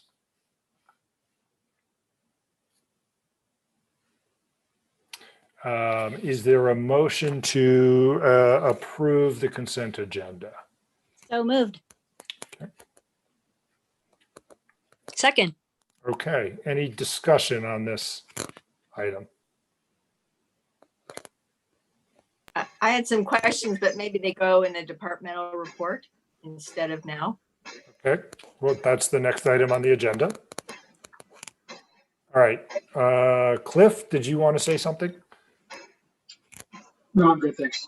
Okay, so all those in favor of approving the consent agenda, including the items I enumerated, please signify by saying aye. Aye. Okay, or yes, okay. Noes, any noes? Okay, so we've okay, the next item are questions regarding the departmental reports. And I know that we have one from Margaret. Actually, I have a couple, just two. One is related to the budget, Piper, on pages 14 and 25. We show that the cardboard recycling is 50% higher than we budgeted, and we're only in the third quarter. Do we expect more in fourth quarter? And then secondly, related to that, why was it so high when we understand that the lodges in particular have not been at large capacity throughout the season? So is there a change in the contract, or why are we where we are? I guess I'll answer the first one, or the second answer, that it doesn't matter how much cardboard is picked up. They come up twice a week and empty all the cardboard dumpsters. So that's not affected by how much cardboard is actually put into the dumpsters. Is that governed by the size? But we must pay more for an extra dumpster, right? Yes, we pay by the dumpster. Yeah. Right. And how many times a week they come up here. Right. But why are we so under budgeted then? And I'm not, I guess I'm not looking at that exactly, but what is the reason for that? Well, I think that, sorry, I'm just trying to find the numbers that we're talking about. Piper, can I add something in? Yeah, go ahead.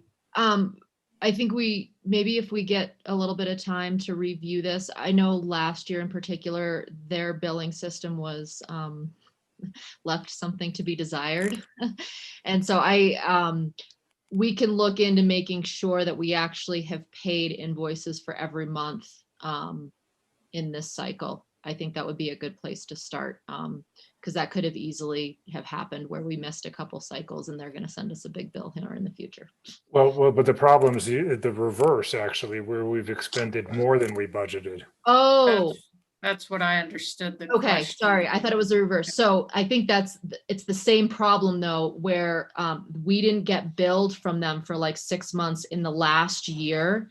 And then when we did pay an invoice, it may not have been appropriately at the beginning of this fiscal year. We could have put those funds in this year instead of last year.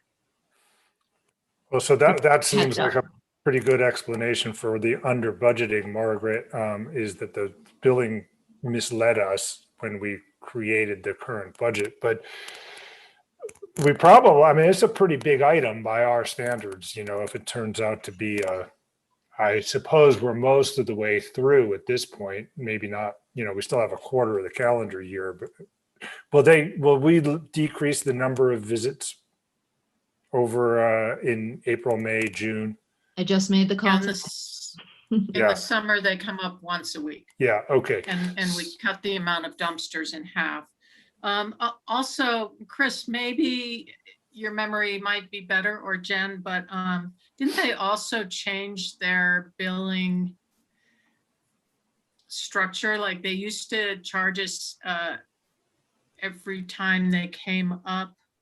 Oh, when they brought the dumpsters up, they didn't used to charge us extra for that. And now they do. And did that happen about a year ago? I can't speak to that.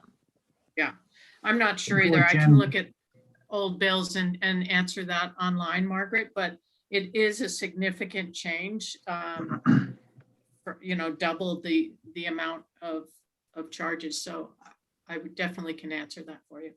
So maybe not to complicate matters, but it ought to probably come to the attention of the business license study purveyors at some point that this is one of our expenses. So my other question related to John's report and the consent agenda on page 33, talking about the House Bill 98, which you indicate that you expect it will end up being passed once it's fixed and Governor Cox signs it. And the concern I have is that I understand that the Planning Commission is going to be talking about dark sky and other potential ordinance changes or suggestions that have to do with design standards in the town. And if, as I understood your note in the materials, design standards might not be enforced by the local entity if this bill came into effect, how are we going to ensure that in Alta we have design standards that meet what it is that we need to do? I think we wouldn't be alone. Torrey clearly has dark sky legislation currently. So there would be other municipalities who'd be very interested in ensuring local control.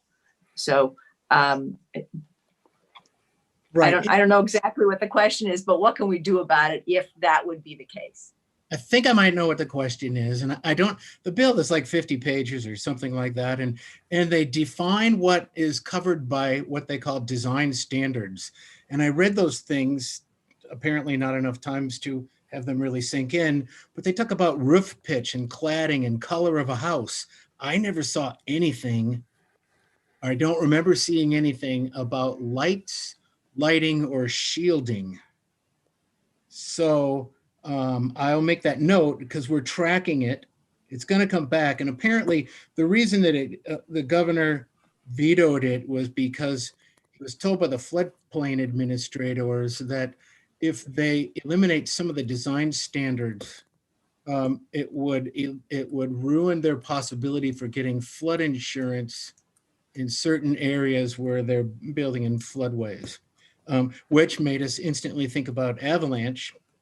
And I don't think we care about the color or the cladding or certain things that they identify as design standards. I don't think that will really affect us related to avalanche design, but we're tracking that and we're following it.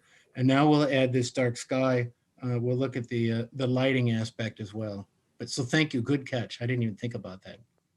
I mean, Margaret, the more general issue is a serious one, and there's been a lot of talk at the Council of Mayors and with the Utah League of Cities and Towns about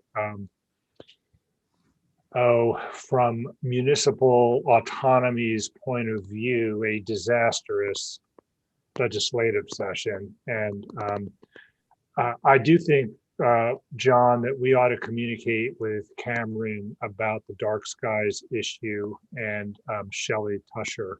That isn't one that I heard discussed connected with this bill, but I think we ought to try to make sure that it doesn't get discussed with this bill, so to speak.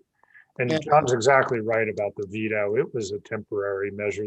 The governor has expressed support for the general idea.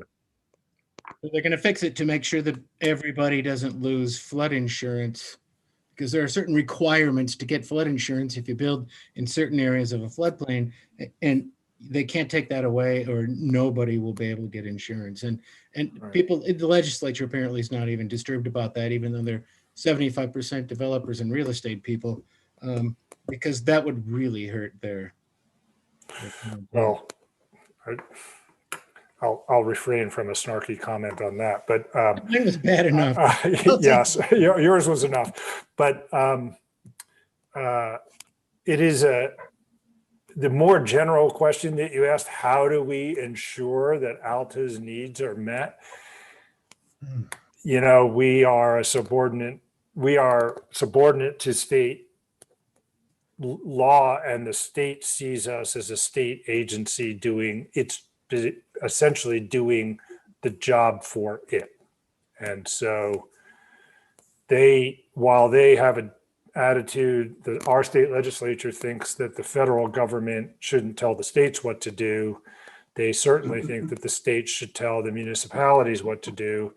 And when challenged on the consistency of that view, they say the United States Constitution is a federal constitution with a federal system of states' rights. There is no such thing within the state.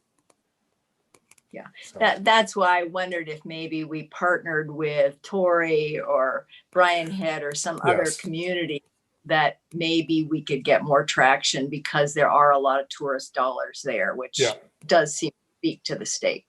there has been discussion on resort communities building standards in terms of the design issues that John was talking about, because you can imagine, you can imagine a resort wanting some kind of consistency, partly for its marketing efforts, you know, and there was some sympathy to that, and Cameron is well on top of understanding that the resort communities in the state of Utah have different needs than, say, in Salt Lake Valley more generally. So, but thanks for bringing that up. We'll certainly follow up on that with those two avenues. Okay, anything else? All right. Then the next item is the mayor's report. Let's see, let's start off with COVID, which is continuing to limit our operations in our office. We are requiring masks in the town office, including the post office, which is a town facility. Federal post offices require them because of federal executive order, I think it was, but our post office is a contract post office, so it fell on us to require that. As many of you know, I continue to attend the COVID meetings. That some of them have been moved now to every 2 weeks. Now that the focus seems to be more on economic recovery than on public health. The mask mandate has lapsed for gatherings of fewer than 50 people, but it's still in effect for K through 12 and state buildings. Businesses get to decide what they want to do, and I'm happy to report that I asked John to survey all of the businesses in Alta, and all of them expect to continue their mask requirements through the end of the ski season when they close their businesses.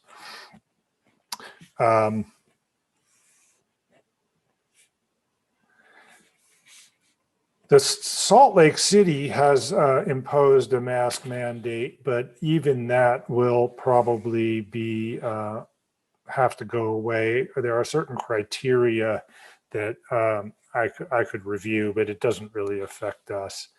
We're getting close to meeting those criteria by the state, which were not based on epidemiological data so much as dates and numbers of vaccines brought into the state. We're moving forward on a budget draft. We'll have that in the next week or so for the budget committee and for the town council to take a look at. We will need to have something on the agenda in May. I continue to talk to the Alta Ski Lifts and the Forest Service and other interested parties about parking quite a bit. I think we are making some progress. Mike Mon didn't really go into it because it's still, a lot of balls are still up in the air. Part of my concerns, and Mike mentioned the bus services for skiers, I want to make sure that we continue to provide, I want to make sure that the skiers continue to have an incentive to ride the bus and don't have a disincentive not to ride the bus. I would like to see incentives in place for carpooling and for as many people to avoid parking in Alton when they don't really need their cars. I recently heard one story of a resident who said he hadn't used his car all winter long, so to avoid losing his parking space. That seems like not the right way to govern our parking, to create that kind of situation. As I mentioned when I was asking Jay Torgerson about the firefighter who found herself on scene during the George Floyd arrest, gun violence and policing remain in the news. I've learned a great deal about policing and police departments by watching that trial. It's been some of my late night YouTube catching up on the day's news activity. Questions of guilt and innocence and appropriateness all aside, it's been a very educational process to understand how police departments work and their policies and procedures manuals and things like that. Although I believe that our police department's been under-resourced for a long time, we've been making a lot of progress in ameliorating that problem with an upgraded record management system that Polly and Mike are working hard on, for example. I just want to say to our community that I have full confidence in our marshal, deputies, and dispatchers. And I can tell you, I feel when things happen in Alta, like interlodges, I'm incredibly proud of them and I am grateful to them all the time. When I'm working, whether it's when I'm working in my office or at home, I have my police radio with me. I often forget to turn it off and have to turn it off during Zoom meetings that are not related to the police because there are lots of things that go on in the town of Alta, especially given our size. Anyway, I just want to say how appreciative I am. Under the American Rescue Plan, the town of Alta, I'm happy to say, is slated to receive some money. This is a population-based allocation as mandated by the federal government. So we're going to receive about $40,000. I'm going to be talking to the county and the governor's office to help them understand how our census population does not represent the full needs of the number of people who come to our community. After we've been engaged with extensive conversations with the Inuit architects, and Jen might want to say something about what's going to happen next week in the details, but I'll just say that I'm really proud of the job that they've done working with our staff. And at some point there will be town council, and depending on our code, I'm not exactly sure when and how the planning commission weighs in, given that we own that land as a community. But I'm sure that those other entities will have if indeed we do move forward with actually looking to construct a community center, there will certainly be opportunities to weigh in. This event is really just a celebration, I think, of the work that they have completed, the product that they've produced, and the great job that the staff in and it's really the executive branch of our town government rolling this out at this point. Jen, do you want to say something about what's happening on Wednesday next week? Just so that people know that they can tune in or watch it afterwards. Yeah, so we have a link. We'll be operating the meetings very similarly to how we do these town council meetings. So on the community center page of the Town of Alta's website, there's a registration link for people to register. The meeting will be at 5 p.m. on April 21st. That's next Wednesday. If anybody has any questions, they're welcome to shoot me an email about that. But it's the same registration process as we use for the town council meetings.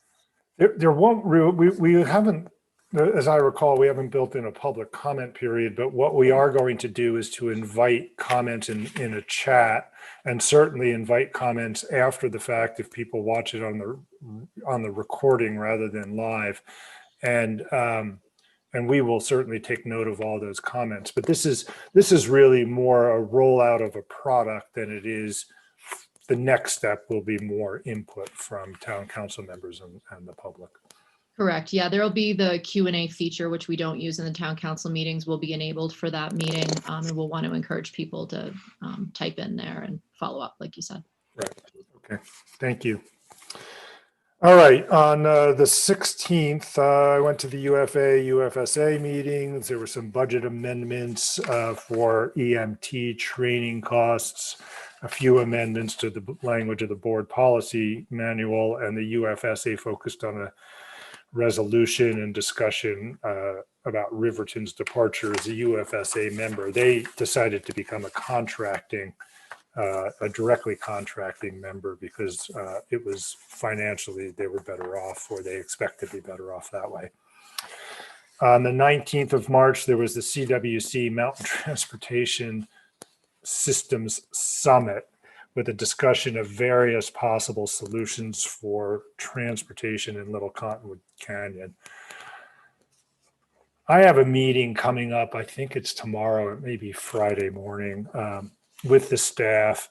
We had a subsequent CWC board meeting on the 5th to talk about the outcomes of the summit. There was not much consensus emerging at the summit, or in that April 5th meeting.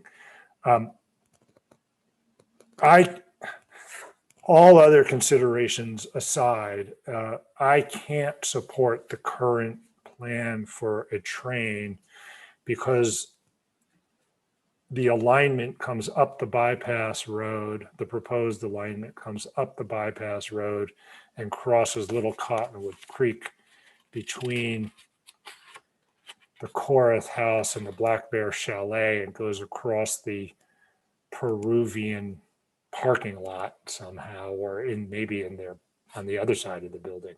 And it just, to have trains going by 8 times an hour in somebody's front yard just strikes me as a bizarre solution. There is another possible alignment, and that's on the north, on the main line. The problem with an alignment of the train on the main line is that it will cost an extra $100 million because they would have to put snow sheds above the train tracks to protect it from avalanches in Superior. And so far, there isn't an appetite to increase the budget by that, the proposed budget by that amount. Every one of the three solutions that the CWC is talking about is got some advantages. Just to give you an example, a bus is flexible, but it is the disadvantage of a bus is it can get stuck in traffic unless there's a lot of infrastructure built around it. And even if that is true, rubber tires on snow may not be such a reliable solution. The train, the disadvantage that is, to me, is one of the disadvantages is what I just told you. The other disadvantage is it's not flexible. If global warming continues apace, the train could be a $500 million or $700 million white elephant. In addition, it doesn't, for the price they're talking about, it doesn't connect into the Valley transportation system in a great way. The advantages are that it moves plenty of people, and it's, you know, people love trains. It's sexy. So that's kind of nice and Swiss-like. The gondola has the advantage of not being particularly sensitive to avalanches. It does have a serious visual impact because of the height of the towers to get over the avalanche pathways. Getting over avalanches is actually a pretty clever 21st century solution instead of trying to barricade, you know, your infrastructure. That actually, you'll see an example of that when we talk about the community center design too. Anyway, the next meeting, we'll see if the CWC can come to a consensus. There's a variety of views on what is the best solution. And there's a lot of questions about how much what we think matters relative to the UDOT EIS, which is limited to Little Cottonwood Canyon, while the CWC Mountain Transportation Study is a broader initiative. I've taken the position that it's really hard for us to have a great sense of what is the better solution until we engage with the visitor use study, because a gondola and a train can deliver an awful lot of people into the Upper Canyon pretty quickly. So, okay, anyway, enough on that from me. At the moment, I encourage you to be engaged with the CWC and with UDOT. On the 24th, I met with the Tourism Recovery Task Force. Those are meeting now every other week, and unfortunately they're on Wednesdays, and half of the meetings conflict with our town council meetings. So I've only gone in once in February and once in March. The issue in March was again on seasonal workers with their visas, in anticipating a lot more tourism coming up. And the other issue that was discussed a lot at that meeting was whether or not, it wasn't really a question of our deciding the policies, but it was a question of how would we react to vaccination passports, which will indeed be a controversial issue. Council of Mayors on the 25th of March was the focus was the legislative recap and the American Recovery Act. The good news is municipalities through the Utah League of Cities and Towns and their own lobbying efforts fended off, let's call it legislative overreach on billboards and short-term rental units. There is a special session that will occur in May with continued risk to the municipalities.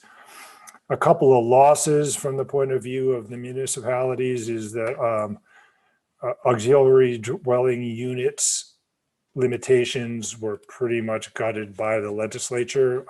They are happy to see more density in our communities, which doesn't really affect Alta directly. Building inspections, we've talked about. Margaret brought that up with HB 98. And then the presentation this time was by West Jordan. And I'll just say that the growth in West Jordan is unbelievable. And I don't think it's just West Jordan. The number of people in the valley continues to skyrocket. At that meeting, the UTA reported that they expect the population of their service area, which runs from Ogden to Provo, to double in the next 40 years. So, I mean, 40 years sounds like a long time, but doubling is a pretty big number too. March 27th was the beginning of Passover. So I celebrated Passover by introducing, as many of you would know, you celebrate the freedom from enslavement at that holiday. And one of the things you do is you commemorate the 10 plagues that the story is that God visited upon the Egyptians and the Pharaoh to encourage him to allow the enslaved Jews to leave. This year, leading the Passover Seder, I included an 11th plague because of our coronavirus experience. On April 5th, the CWC met, the board. I mostly talked about that already.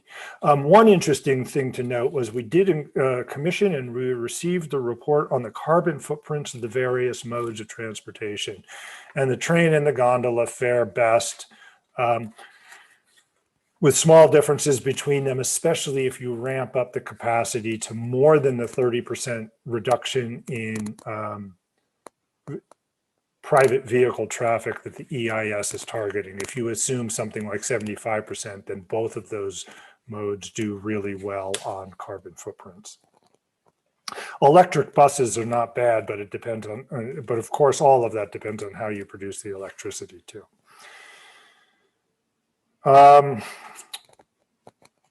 Okay, on the 13th of April was just yesterday, the CWC Finance Committee met. We finalized some recommendations about staff compensation and allocations to the short-term projects committee. We were lucky that the state allocated in a direct appropriation some money to the CWC for some of our projects. So that allows us to free up some more money, like the visitor use study, for example. And that frees up some money for short-term projects. And I think the short-term projects gets a lot of bang for the buck. So the CWC ought to be focusing on that probably more than we focus on things like trains and gondolas, where we don't have as much control over what we're doing. Yesterday, also, we had a road meeting, and most of the time was spent thanking everybody for everyone's care and attention. And while that sounds a little, I see Margaret smiling. I hope it doesn't sound too saccharine for me to say it was a little bit of a thank you fest. Everybody deserved everybody's thank yous in that, because everybody worked really well together and hard, and it was a pretty effective year. There were some days that didn't work out as well as we might hope, and I do think there was a lot of learning as some of the problems arose earlier and we fixed them later to the extent that we could. Mike Morey, if you want to weigh in on any of that, feel free.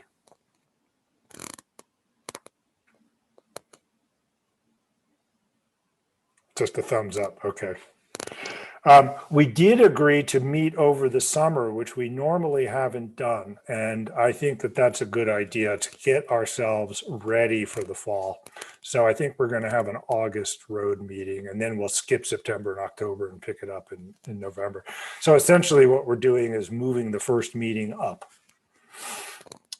Okay, upcoming items of public where public can attend and may be interested is on the 15th. That's tomorrow at 7:30. The UFA-UFSA Budget Committee meets. On the 20th, the UFA-UFSA Board both meet starting at 7:30. This month, the Council of Mayors is canceled because we have a meeting about community block grants. So that's a different function. So we don't have a regular meeting. April 27th. Oh, actually, I beg your pardon. That's not true. COM is canceled because of the Utah League of Cities and Towns Summit, which is happening in St. George at the same time. April 27th, there's a planning commission meeting at 3 o'clock that John Goldner tells me is actually going to happen. But since that's 2 weeks from now, it's hard to know. But it is scheduled, yes, at 3 o'clock at this same time and at this same channel. I'm guessing. Correct, yeah. Okay. We'll be getting stuff out in the next week. Okay. And then on the 3rd of May, the CWC board meets at 3:30, and then we have a town council meeting on May 12th. Temporary dog licenses issued with a start date between the 9th of March and the 13th of April. Peter, should this be Larkin, Jen? That's how he spells it. I don't know if it's Lakin. Okay, Lakin is what it says. 14 days starting on the 10th. Sophie Danforth for 30 days starting on the 14th. Is Sophie still in Jackson? I believe so. Well, their skiing is closed, so maybe that helps explain it.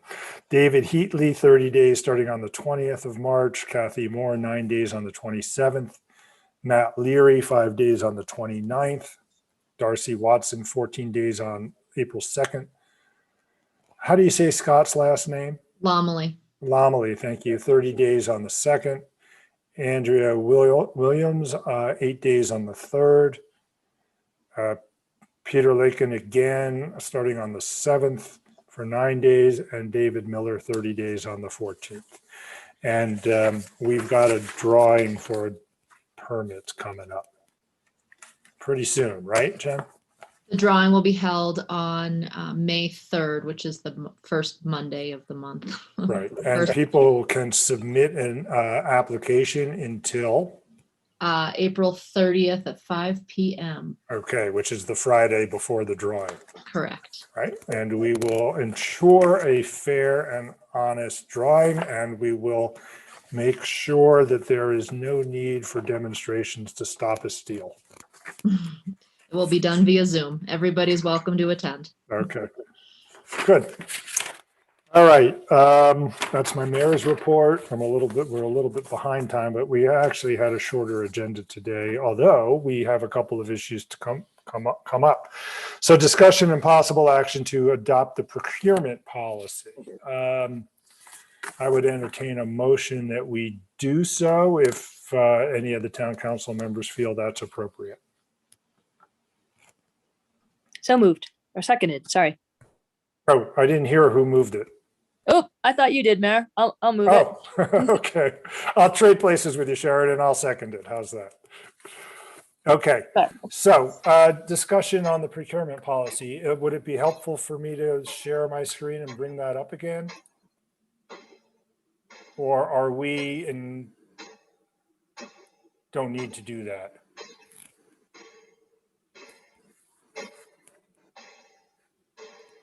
Okay, no discussion, it looks like. All right. Well, I thought we weren't there. So my question or discussion has to do with Article 4, and that if the budgeted amount is 10%, or if the contract comes in 10% above the budgeted amount, then the town council gets or is asked to ratify it. It seems to me for something that has a contract of, for example, $250K, that is a significant amount of our town budget, and to have an excess of $25K is really too late for us to weigh in. So I think that in terms of Article 4, we ought to have some ability to weigh in sooner than that. Not, of course, to weigh in on if somehow pencils are more expensive than we originally budgeted, but for something of that magnitude. I think the 10% overage, which I believe is in that paragraph, yes, that It's here. yes, that is too high a standard that would then require the council to weigh in. I would like to see it less than that. Okay, accumulated change orders outside the original budget, which would overall increase a previously council approved contract by 25 contracts of So, 250,000 or less, or more than 10% for contracts over 250,000. So are you concerned, Margaret, with both of these clauses? That is to say, this one by 25,000 for contracts of 250 or less, and or more than 10% of contracts over 250. Do you see what I'm asking you? Yeah, sorry, I wasn't clear. I think both. I would like to see us have the ability to weigh in maybe anytime we go over the approved contract, because typically I thought that when we approve a contract amount, we've already had a bid, we know how much it's going to be. And so if it goes over, I guess it has to do with the change order. I'm not sure. The sentence is so long. Sorry. That My guess is, well, Polly, go ahead, Polly, you address it. I've got a thought too.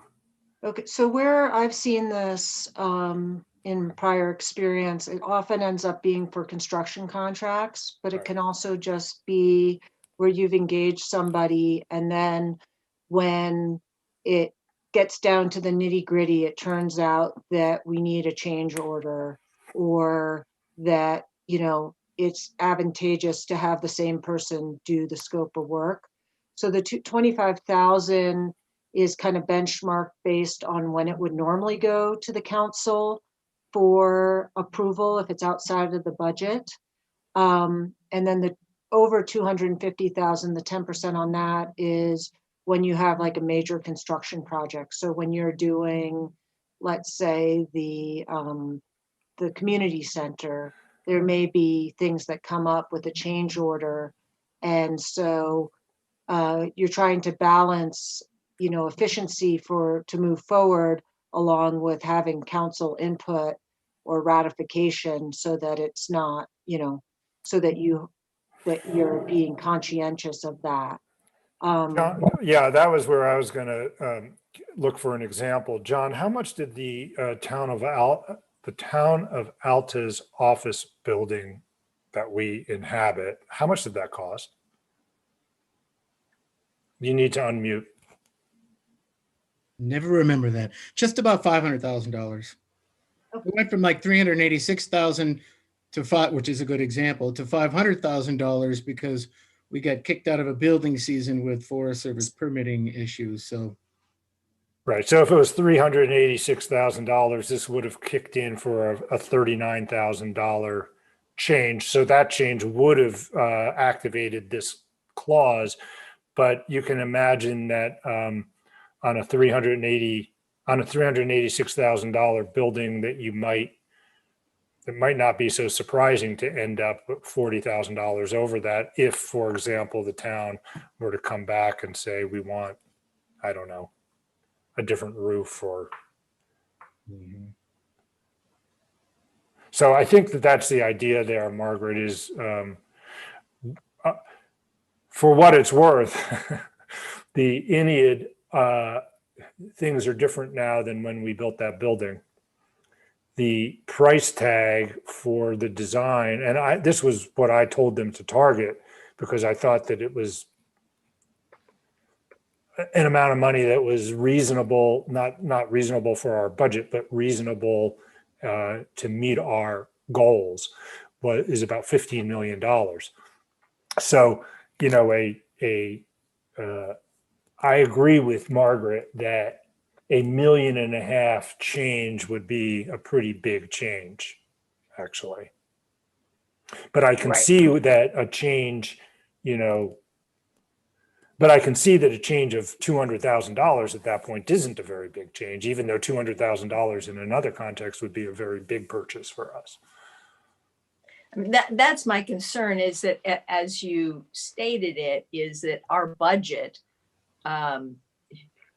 we don't have the ability to kind of raise things in that magnitude. And so to have that provision in there of 10% for something that's over 250K, maybe we need to have something less than 10% as the target to bring the council back in. Maybe at that point we need to start over from scratch and say, wait a minute, we need to reevaluate this because the numbers have now come in. And so what are we going to do? So I want to make sure that we are not giving a carte blanche approach to something that we really don't want to do that. So that was my thought, was that 10% was just too high for a cost that started at that level. Could we make that 5, maybe 5%? Or even lower, 3%? Yeah, I was going to suggest 5 when you think about on those numbers what that would be, but 5% wouldn't be. Let's see, if it was $30,000, 5% would be only 3,000. But well, I mean, no, that would be 10%. That would be 10%. 1,500. Yeah. Yeah. I mean, where that's going to come up, right. I mean, that's an interesting issue is, like, for example, contracting for a record management system or new phone system could end up in that higher than 25,000. It wouldn't be anywhere close to 250. So maybe we need to have different tiers or add into it additional tiers that like we had before with the 2,000, 5,000, 10,000. I mean, I think it would be, I mean, I could certainly see leaving this part alone, because that's 10%, and changing this to 5%, I think would be fine. I would even say it's fine with me to change this to 3%, because we're still talking about $7,500 there. 75,000.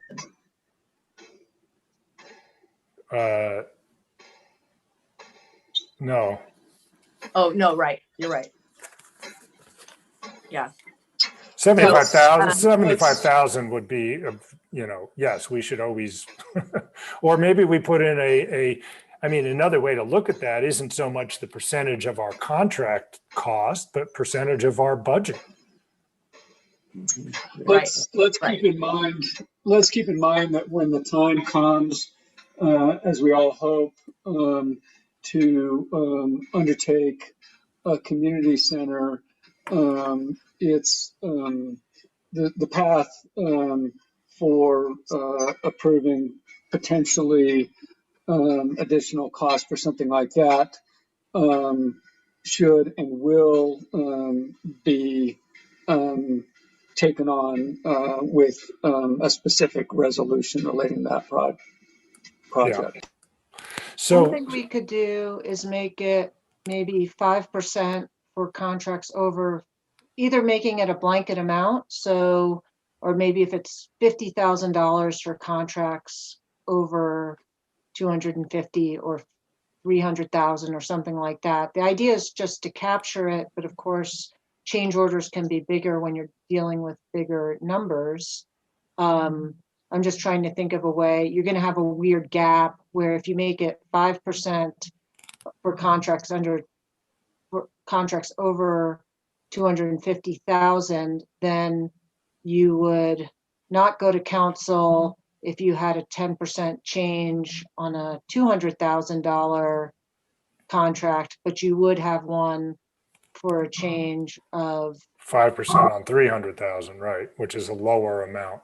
Right. You just have a little gap, but that's fine too. It's however you guys want to do it. Cliff, do you have a suggestion to move us forward on this particular issue?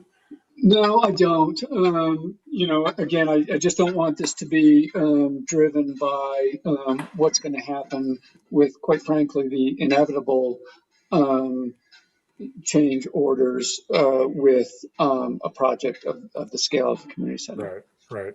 Well, 5% of, I mean, 5% of $15 million is still plenty to come back to the town council and say, how are we going to pay for this? So I'm fine with changing. So Margaret, would you be amenable to just changing the 10% to 5% here? Well, I guess I would rather see more tiers than that, so that we do address that component. So 5% is still a significant amount with a contract that's over 250K. So I would like to see something where, again, we have multiple tiers. And so it could be that it has to be 3% or 2%, depending on how much more it is than 250K. There will be tiers. Well, there isn't right now. So that's my point. The TIE, not TAA. Well, do you want to just make it that it comes back to council anytime the change order is over $25,000? And we might have to have some special meetings if that happens, but Right, that's okay. Then because that solution will drive a contractor crazy. But, you know. But maybe 25,000 is the right number. I mean, presumably, if we're going to build a project like that, we're going to have sources of funds, and so, you know, to be determined from where, but nonetheless.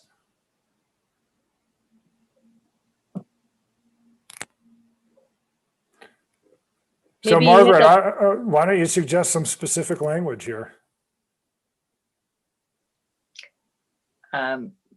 Yeah, Sheridan, you had some comment you wanted to make, and then maybe that'll advise me what language I want to consider. Maybe we should just circle back. So think about this for a month and revisit and pass it in a month, ideally, with a little more clarity. I am swayed by your argument, Margaret, that it would be nice to have a little bit more control based on the larger dollar amounts that we're talking about. I can't think of a very elegant solution to do that right now, but I'm convinced. Yeah, And so while we're I mean, thinking about that, you could do 10% or $10,000 or Polly's $25,000. So while we're thinking about this, it's like we could have a percentage and then a dollar amount. If it's over this much, it's coming back to you all. Piper, who made the motion to adopt this? Sheridan motioned and Harris seconded. One other change I put in to my version of this based on the comments during the work session was in Article 2A. For the last sentence, I just added in the purchasing agent shall make decisions which are in the best interest of the town. Is that kind of what you, does that reflect what you wanted? Yeah, so how about, I'm going to move to amend the motion that's on the table to include the language that Polly just added to Article 2. And in Article, where was that dollar amount? Sorry, I've lost my place. It's Article 4, here we top go. of page 4. Yeah, right there. Or end of page 3. For some, I think when I right. added that in, it changed my page number. Right, and to say, or more than, I'm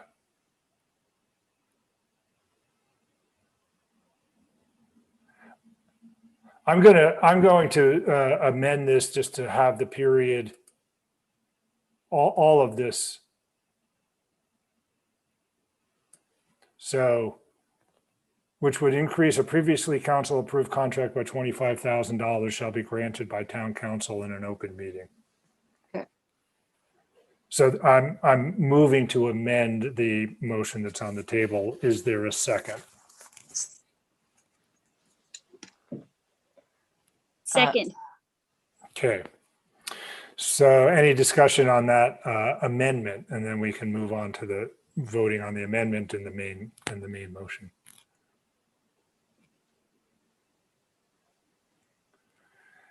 Okay, all those in favor of amending the what is the name of this document? The procurement policy as indicated, please signify by saying aye. Aye. Aye. Aye. Aye. Okay. So, and then more I have discussion. Any more discussion on the main motion now that we're there?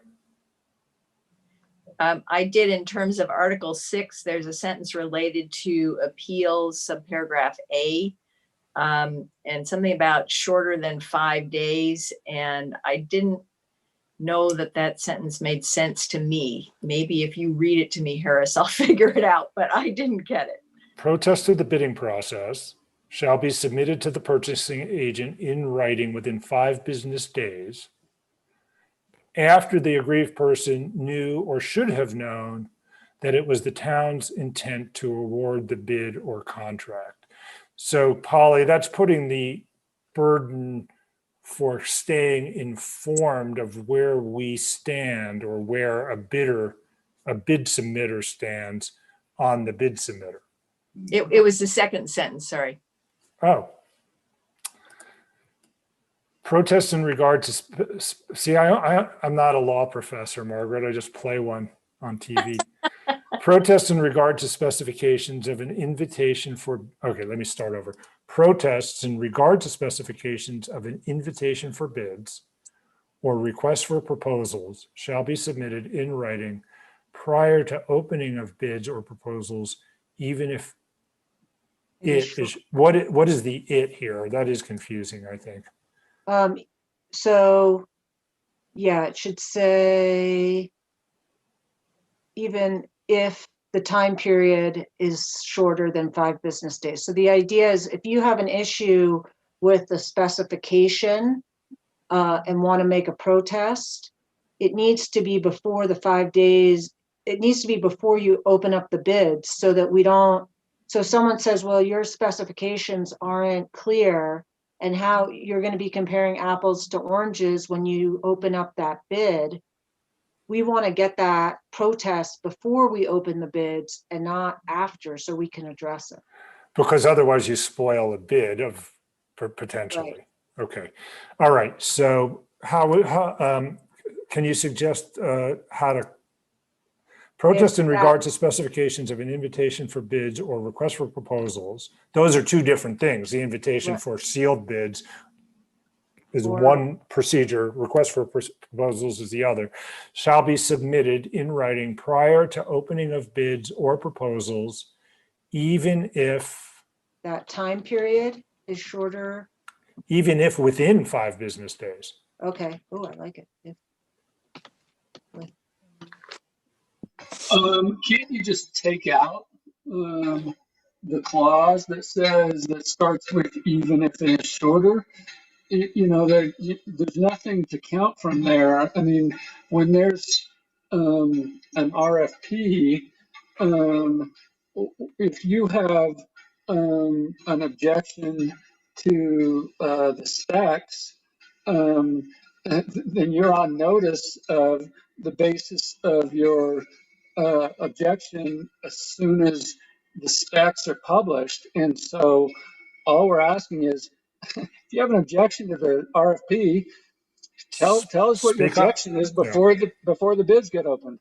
So if we were just to eliminate what I've highlighted, Polly, do you see a contradiction between the first sentence and the second sentence? Is the second sentence even necessary? Is it not covered by the bidding process in totality that it's within 5 days? Well, the problem is that they may have an objection on the day before you're opening the bids. Yeah. Right. No, so that's not 5 days intent, after, right? Yeah, the intent to award the bid is a separate event. Yes. From the opening of bids. So here's a suggestion. Eliminate what's highlighted and reverse the order of those 2 sentences, because temporarily they would be reversed anyway. So, okay, so I'm going to move to amend the procurement policy in Article 6 so that it reads in paragraph A, Protests in regard to specifications of an invitation for bids or request for proposals shall be submitted in writing prior to the opening of bids or proposals, period. Protests to the bidding process, does that still make sense? Yeah. Shall be submitted to the purchasing agent in writing within 5 business days after the aggrieved person knew or should have known that it was the town's intent to award the bid or contract. The only other thing I can think of, Polly, is to say protest to other aspects of the bidding process. Okay. Does Yeah, I that mean, help? Yeah, I mean, that was my point. It seemed to me the bidding process included this. That's right, right. I understand. Okay, so then my amendment is to include this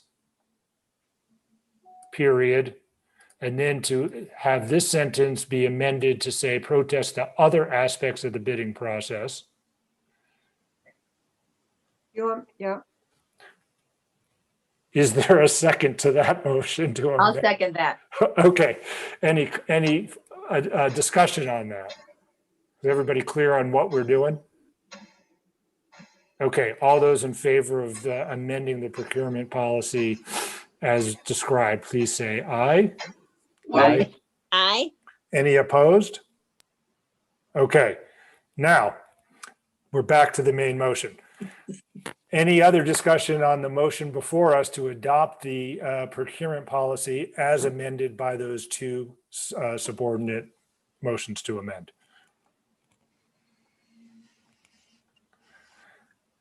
Okay, all those in favor of adopting the procurement policy as amended, please signify by saying aye. Aye. Sorry, did we address the other question about the conflict that we discussed in the work session? Was that part of the amendment you made, Polly, initially? Well, I Yeah. thought you made it either, I put in just the language at the beginning in 2A that just says the purchasing agent shall make decisions which are in the best interest of the town.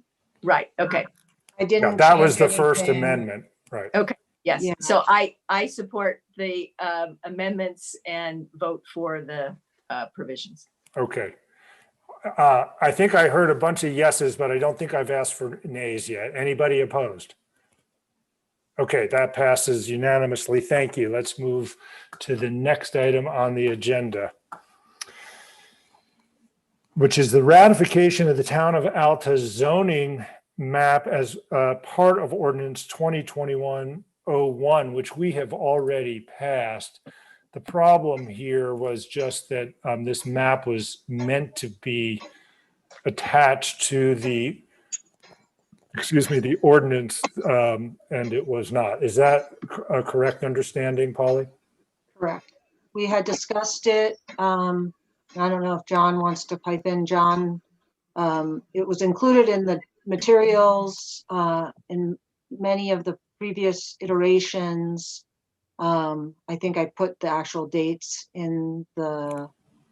And we even expanded it. We discussed it many times. We even expanded it. And then at the very last minute, we just left out the actual map. Okay, so, and this map was referred to in the ordinance. Correct. Okay, so this is a technicality. Yes. So I'll move that we ratify the Town of Alta zoning map as part of as shown, as part of ordinance 2021-01. I'll second it. Okay, any discussion? I do have a discussion item, and that's the legend on that map about the stream, a 20-foot buffer, 50-foot buffer, and 100-foot buffer. Do we still have, I mean, we have the 20-foot top of bank in our ordinances, but I don't see that color is actually in the map itself anymore. Does that present a problem that we're not, that we're highlighting it in the legend, and yet it doesn't appear to be in the map, even as I zoom in on it and enlarge it? That's an interesting point. You could make a motion to adopt the map with that part of the legend removed. That's good because it is addressed in the language. And then when we're talking to our engineers and the people who did this map, they said that, it's almost impossible to really get the top of the bank from aerials or topo maps. So maybe they just put it in there. I mean, now that I'm looking at this carefully with Margaret's idea, where is the 100-foot buffer differ from the 50-foot buffer? Where's that shown differently? Only in, well, I don't know if they show the 50. I don't know. So, okay, so here's a suggestion. I think that this ought to get changed. We ought to eliminate the 20-foot buffer because that's the resolution, the scale of this isn't going to show that very easily. And then the blue becomes either a 50-foot in outside of the zone, it's designating where a 50-foot buffer applies, and inside of this zone, it's designating where a 100-foot buffer applies. Right. So tell me what you think about this, if this is too confusing, that we eliminate the 20-foot buffer here entirely, and then say 50-foot or 100-foot buffer, and then eliminate this color, which isn't shown on the map. And so the 50 or 100-foot buffer would have to be referred to in the text of the ordinance to know which one is being shown. Yeah, you could just designate that as applicable stream setback. Even better, it might not even need the linear distance, right? So, Polly or John, you want to suggest some language for this? Yeah, well, we're talking about it. Really, the only thing we need now is the Upper Albion Basin Protection Zone boundaries. What is it? What are these streams designating? I mean, there's other. Are these the full totality of where there are setbacks? Yeah, I think John's got a good point there. All we're doing here is designating the boundary, yeah. I think it would just create mischief to adopt the stream setbacks as part of the map. The ordinance is the governing document there. The only purpose of the map is to designate the boundary of the Upper Albion Basin Protection Overlay Zone. Right. And so, if I may, I'm going to move an amendment to the pending motion to change the map consistent with that. Okay, so that sounds to me, Cliff, like maybe the map need not have the ranges or the streams on it, but just the I think the topo aspect is helpful, but and the boundaries. Okay, I'll second that motion to amend the map that we're adopting. I think that's a good solution because we don't want to be wed to somebody saying, Right. I blew that up and Right. I'm outside that. And maybe the hydrologist would say, Right. So Right. we don't want to give somebody permission to do something that we would otherwise reject. Right. Yeah. Now, my only hesitation here, and Polly and John, you can address this, or maybe this is something Chris would know. We're going to need to produce a map consistent with what we just described. Can we do that? Yes. Okay. Forest Green is really good. And so what I understand, and you all asked for the range sites to be included just so that we would have an additional source of reference. So we're going to eliminate the range sites. We're eliminating basically everything except the town boundaries and the proposed Upper Albion Basin Protection Overlay Zone. Well, hang on a second. Is it valuable to have the range sites in there? Because, for example, the north part of F is excluded and the south part of F is included.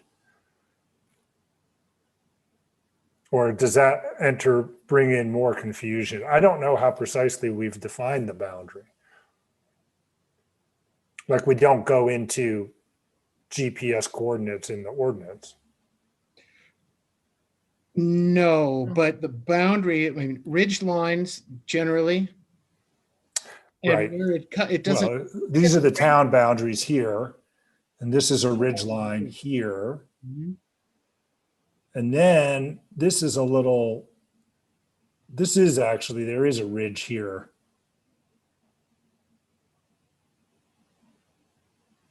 Correct. Same thing with between C and E up to the furthest eastern boundary. Right here. Mm-hmm. Okay. Okay, well then I think just having the boundaries and the topo maps and the town boundaries makes sense. Do So we the use range this? sites Nope. stay in there?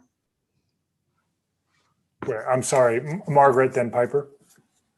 The question is whether we use this map for other contexts, or is this its only purpose? And if it is just the overlay zone, then maybe those range sites are not necessary. But if we're using it for something else, maybe we need it. I don't know. Well, we would designate this as the illustration of the overlay zone that goes with the ordinance that creates the overlay zone. So it's not as though this particular version of the map disappears from everybody's hard drive. If we need the ranges, we can always go back and look at the ranges for a different purpose. It would seem to me. Right. Piper? So range sites and below those 4 squares come out. And do I have a second for Cliff's? Yes, I Motion. seconded it. And I'm sorry, those 4 squares. Yes, right. Okay, you meant in the legend. I was looking on the map. I got it. Yeah. Okay. Okay, I think we've come to an understanding of what this motion and the second is. It's to append a map that is based on this map, but doesn't include the streams, the setback in the legend, and the range sites in the legend. Okay, further discussion? Okay, all those in favor, please signify by saying aye. Aye. Any opposed? Okay, very good. Thank you. Okay, So, item number 10. Excuse me, Yes, sir. Mayor. Yes, sir. Just want to do this right. I took it that was the vote on the amendment. And then we still need to vote on the Yes, main motion? indeed. Thank you, Cliff, for catching me, making that mistake. That's important. Okay, so we are now considering Sheridan made the motion? I don't remember. No, Harris made the motion. Sheridan seconded. Okay, to adopt this map as part and append it to the ordinance 2021-01 that we passed last time. And we're talking about the map as amended in the motion to amend that we just adopted. Any further discussion? Thank you, Cliff, again, for catching me. All right, all those in favor, please say aye.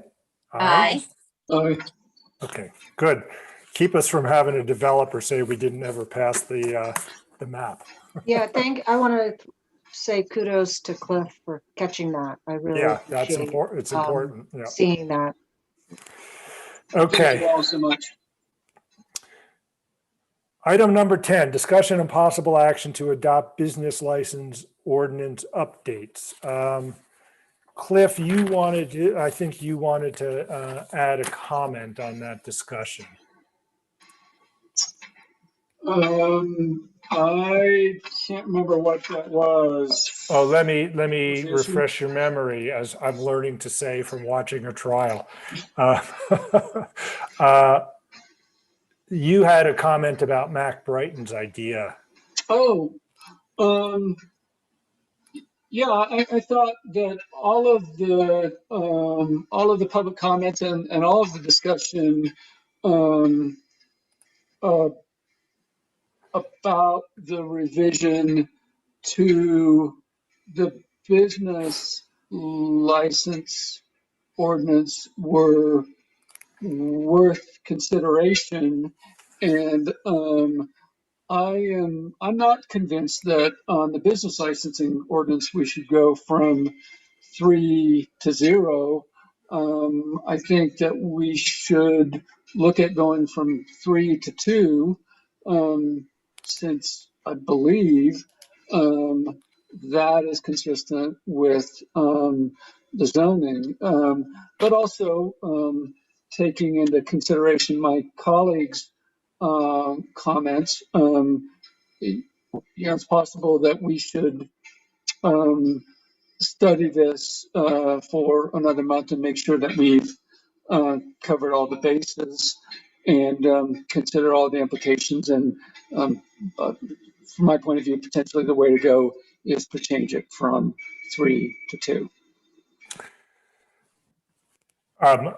We are not in a particular hurry on this because the business license renewal cycle doesn't come up now. It's we still have a little bit of time on that. Correct, Jen? That is correct. And I'd be curious to know what specifically staff can do to provide information or get feedback from community members. What are you asking for specifically, Cliff? Just for us to figure out whether the right move is to go from 3 to 2 rather than 3 to 0. If I could weigh in on that, I guess for me, there was Peruvian Estate Zone came into effect, I believe, in 1989. It was not there before that. And so the reason that it was separated out at that point, and then the change that occurred then in 97, less than 10 years later, kind of more of a history of where we were, because our ordinances don't, our codes don't go back that far. So I could see what the history was before, but that area is treated differently than the forestry and recreation zones multifamily. And so where, why, what was the planning commission doing at the time, and all of those kind of things would help me understand where we were, why we changed it, and what the circumstances were for that, and then to understand what is changed or not to suggest an additional change now. Margaret, just to understand the question, is it that you would like the background from when the zone was created? Because we provided the minutes from when the parking was provided, because I had the same question regarding why did we change this in 97 to have 3 spots. And so in your packets you do, and maybe there just wasn't enough time to review it, but you do have those minutes. So if there's anything else we can get for you, I just want to be able to provide them so that we have them for a fruitful conversation in the future. So this is not the minutes. No, there was also a document. Right, I saw the minutes. It was a long document, like AR-M355N, whatever is the title of it.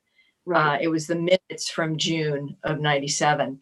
But before that, the planning commission apparently weighed in saying, we think that you should have those spots. And so what was the rationale for the planning commission weighing in? And it may be that it's just covered in those minutes, but again, the zone and why the zone came about in 89, and why it wasn't there originally, and those kinds of things. So trying to understand more of the background before making a decision about the future.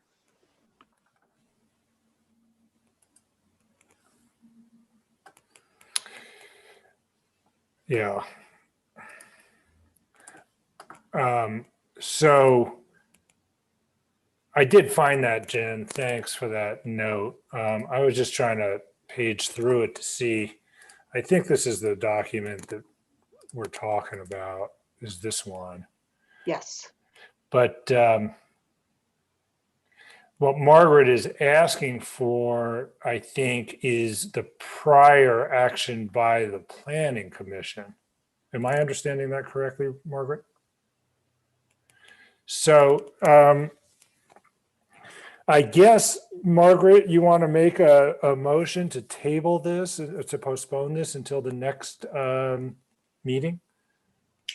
Yeah, I'd like to propose that we take no action on this business license ordinance update, but instead revisit it in the next month or later. I don't know which meeting is going to be more, which is going to be longer, May or June, but to give staff time to provide us additional information to form our understanding of what the basis was for that change.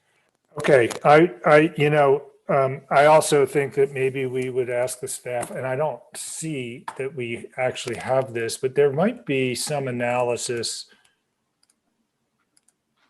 Let me just make sure that it's not in this other document. Or maybe we could see the minutes from the Planning Commission meeting that would maybe have led up to this, or in a couple of months. I'm not sure if that would have been recorded somewhere. Yeah, I think that some Planning Commission background, and I'd also be interested in understanding the implication of not changing this. Because I think it would have an effect on our business, some of our businesses, and I think it would have an effect on our sales tax revenue, frankly. So having some sense of what that would be, I think would be worthwhile. So we have a better sense of the whole picture. So how about if we, I'm going to interpret Margaret's motion, which she kind of made, to be that we postpone this to the May or June town council meetings, depending on the ability of the staff to provide the requested information. Is that a fair restatement of your desire, Margaret? Yeah, sorry, I wasn't sure if you were amending my motion or restating it, and then we still would need a second, but. I was trying to restate it, and then once I understood that I was capturing what you wanted, I was about to second it. Okay, yes. Polly, excuse me, but Polly, do we need a motion or a second to table a discussion? Yeah, we need a motion to postpone. Yeah, just to continue it basically to another meeting. Okay, all those in favor? All right. Aye. Aye. Aye. Okay, that looked unanimous. Okay, new business. Mayor, do you mind if I'm sorry, I just want to make sure that staff is really clear on what is being expected of us, and I'm not clear. I am clear that you want minutes from the Planning Commission meeting and understand business license or revenue effects on the town that this could have. Beyond that, I'm unclear on how the council expects staff to interpret the burden that this is going to place on the homeowners. I think we might need that from the property owners. Maybe we can help facilitate that, getting that information from them, but it's going to be reliant on them providing the information to us. We can't make assumptions about how they can or can't comply with this. Yeah, I think that's a good point. I think that it may be possible to estimate it in the cases where if you don't get a response, but I think seeking information firsthand from them directly would be a good idea. And an estimate could come from a conversation between the marshal and the town administrator. But then you would have to be clear about whether or not you're using information based on their response, the homeowner's response, the business owner's response, or an estimate.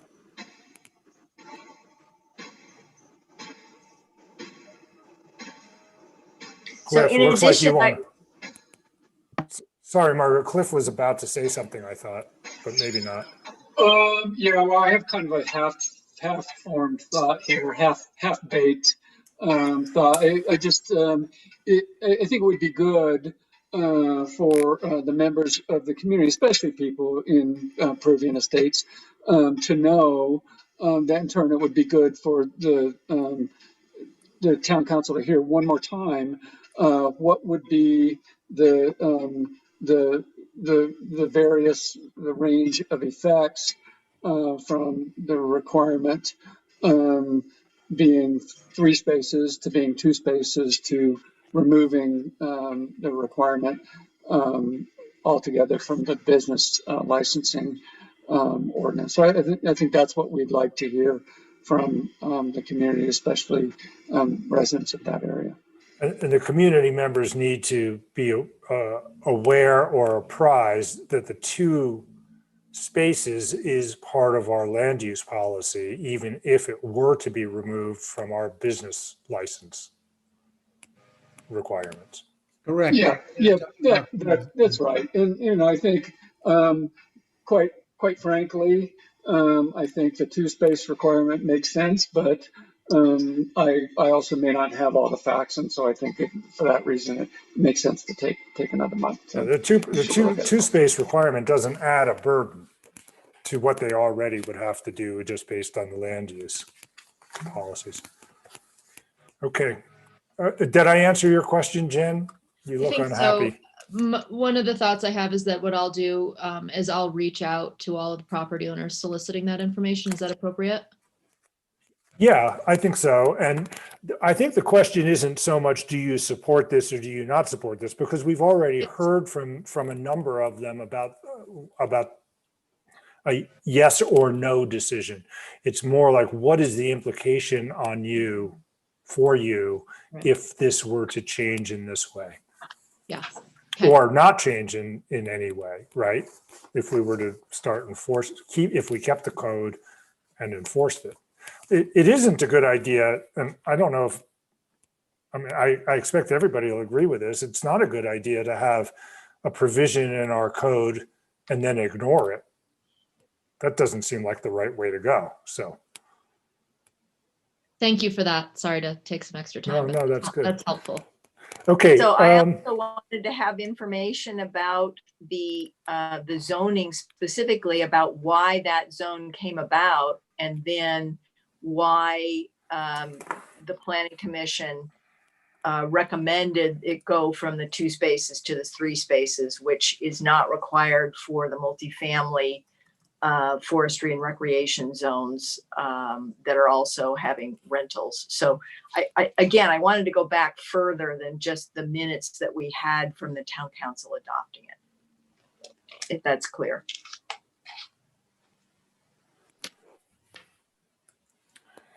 Okay, I don't know. I mean, I think the history of the zone, history of the planning commission actions in recommending this provision, the implications of keeping or removing the provision, those I think are the requests. And how you get the data, some of it's going to be analytic, some of it's going to be archival, and some of it's going to be a request for actual responses. Okay. All right. I don't think we took a vote to table, or did we? Maybe we did. We did. Okay. Thanks, Elise. I forgot where exactly we were. All right. New business. Me again. I'm sorry. Go ahead, Steph. No, go ahead, Mark. Mine just had to do with the election notice that went up on the town website for candidates to be present in person during the June window. And so whether or not we have some sort of way to let people know if that is indeed going to be the case, or whether or not that's even going to be allowed in the early part of June, so that we don't all of a sudden change it. I've wondered about that too. I mean, currently I think Piper, do you know about this in terms of what the county clerk is asking for?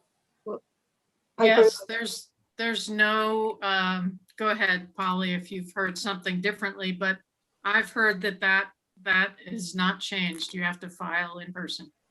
yeah, I was gonna say, I was looking at this and I want to give kudos to Piper for sending that out. I actually forwarded it to the other towns I work with and their clerks are very appreciative. Piper was way ahead of the game and hit, all the main points in her announcement. So it was great to everyone. Loved seeing it. And I think you're being copied in some other towns. But that same question came up. And so I was looking at the statute. What you can do is put up a sign so that you don't have to be in the office the whole time to allow so that someone can contact you or contact someone so that you can then open the door for them. But during that week, it doesn't look like there are any exceptions. And I think that might have come up at the clerk's annual conference as well. And they said, no, too bad. Okay, so I think what we'll do is I'm going to make a request, I think, of Piper, and I think this is a request directed to Piper since she's charged with running our election. At the next town council, by the time of the next town council meeting, can we have a procedure by which somebody wishing to file will be able to contact a staff member and gain access to be able to do that? Yes, I will be in the office between 8 and 5 p.m. on Monday, June 1st through Monday, June 7th during the business hours. Okay. And my telephone number is there and my email is there, so I will be responsive. Okay, so we do have a procedure, Margaret, which is that you need to show up and Piper will be there to let you comply with the law. And is there a door? You'll be in the office. Presumably the office won't be widely open to the public. People will have to file. Remind me, do you require identification when people file for an office, to run for an office? Or only when they vote for one? I haven't put those papers together yet. I can't remember asking to see ID when I've done that in the past. Well, anyway, I mean, to gain access into our building, you'll need a mask is my point. And maybe you need to take the mask off briefly. I know I just renewed my driver's license and they told me to take my mask off for the picture, which obviously makes sense. And there you go. Depending on what the town office operations schedule looks like at that point, I might be stepping outside the front door to make those, have the people fill out the forms. But anyway, it'll be at the town office. Okay. All right. Cliff, did you want to say something? I am just concerned that the town offices are going to be overwhelmed by the throngs of people coming to file for candidacy. And the other thing I wanted to say is it is absolutely dumping in Alta right now. I mean, over 2 inches an hour. Okay, well, fun. It probably won't be doing that in the first week of June, but it might be. It's crazy in Summit Park too.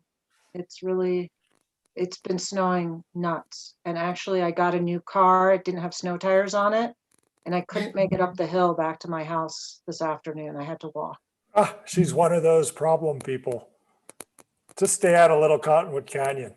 I can't come up if they put on the traction law. I wasn't planning on it. All right, everybody. How about a motion to adjourn? Is there other new business? Sorry, Mayor, I have one other brief question. I wanted to commend your work on the CWC. And I just, as I look through their information, I don't understand why it hasn't gotten more traction. And maybe you can give me a little insight. I know we've gone over time, but this is my only chance to ask this. Why a dedicated bus lane and flexible timing with up and down with that, as well as the snow tires and avalanche sheds? such a more flexible and affordable option. Why has that not gained more traction? Can you speak to that? You mean, but in the CWC? Because I think that may well turn out to be the UDOT preferred option. And after all, UDOT is the one who's going to construct something. So I just want to make sure I'm understanding your question. You're wondering about the CWC itself. Yes, and why their preferred recommendation is train over gondola or more flexible bus system with avalanche sheds. Okay, so the CWC has not made a recommendation yet. The staff of the CWC made a recommendation to the CWC in favor of trains. So just let's make sure we're clear on who's making a recommendation. So the CWC is still, the jury's still out.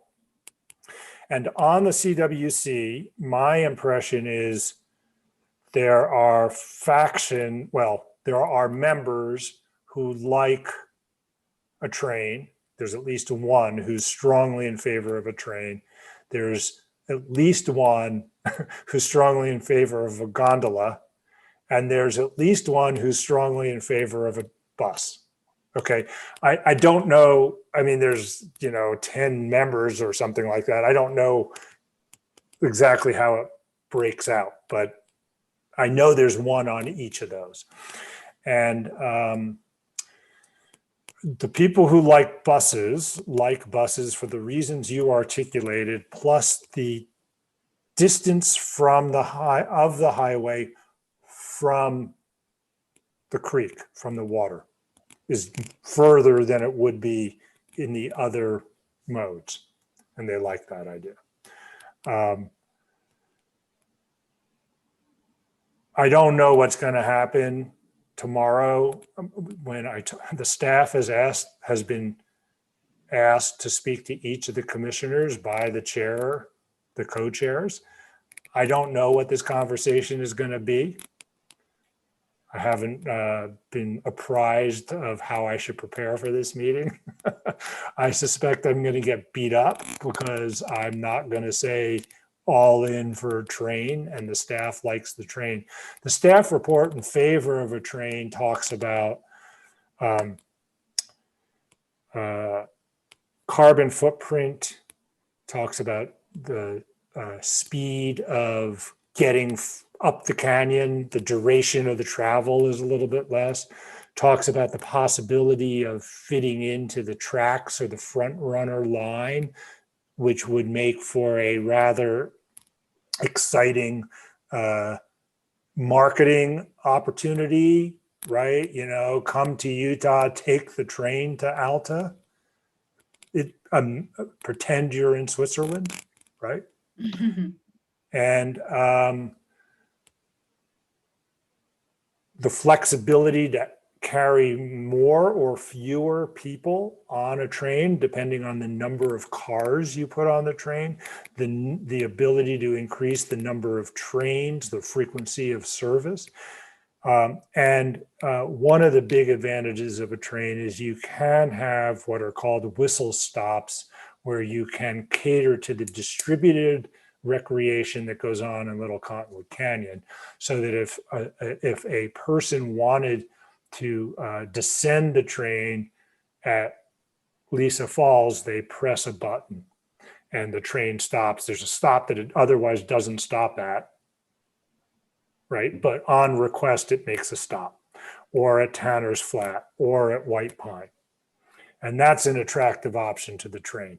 A gondola, it's much harder to let people off the gondola in multiple stations because you got to get them from up in the air down to the ground.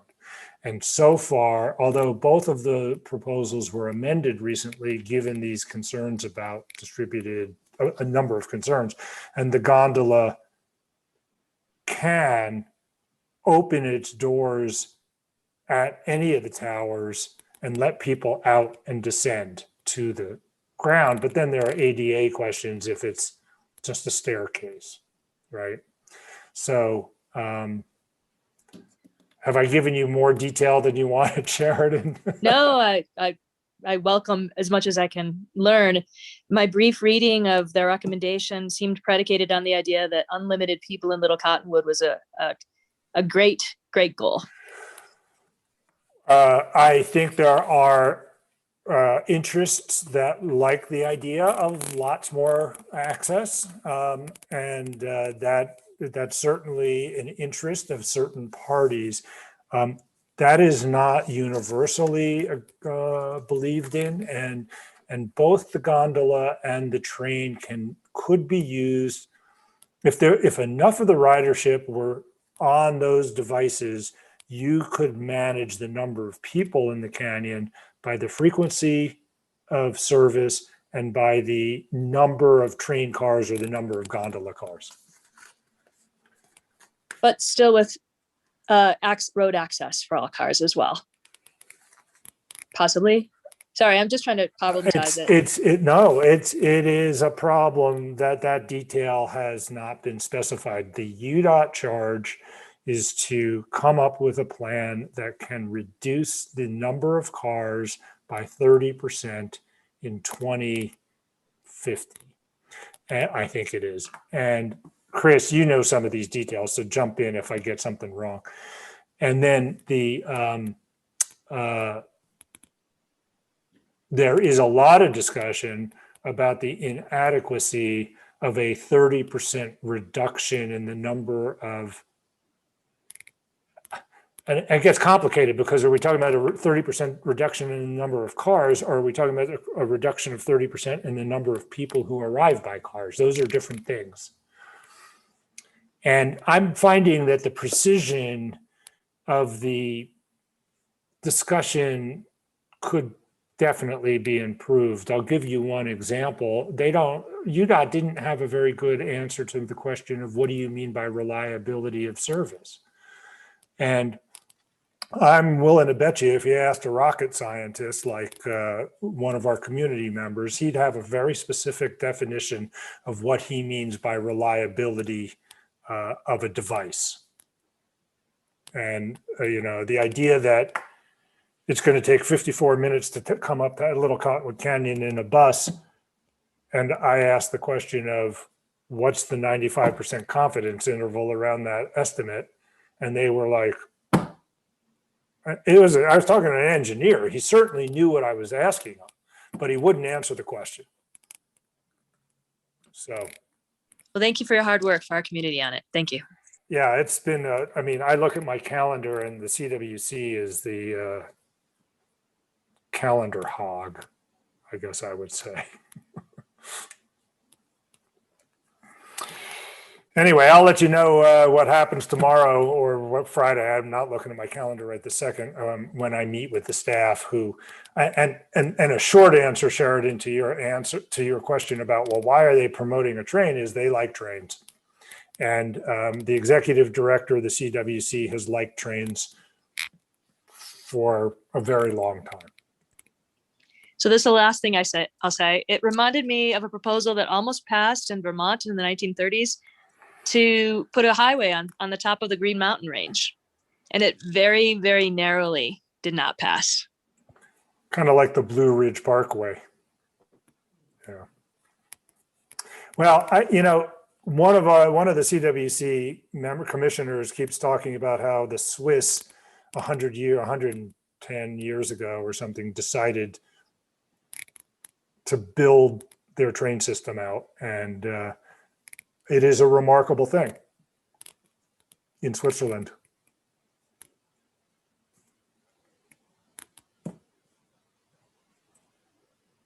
So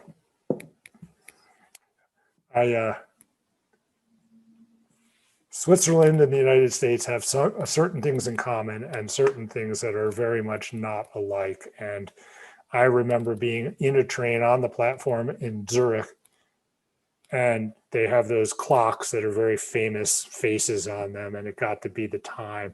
And then the second hand kept going. And when the second hand got to about 20 seconds late, the car kind of erupted with, like, what's going on? Why are we late? So that's not That's not our style. Any other new business, or shall we vote to adjourn?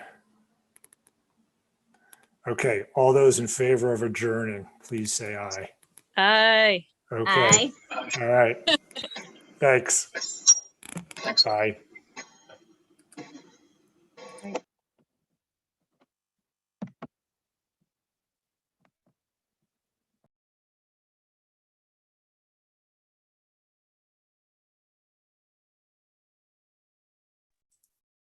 Hello.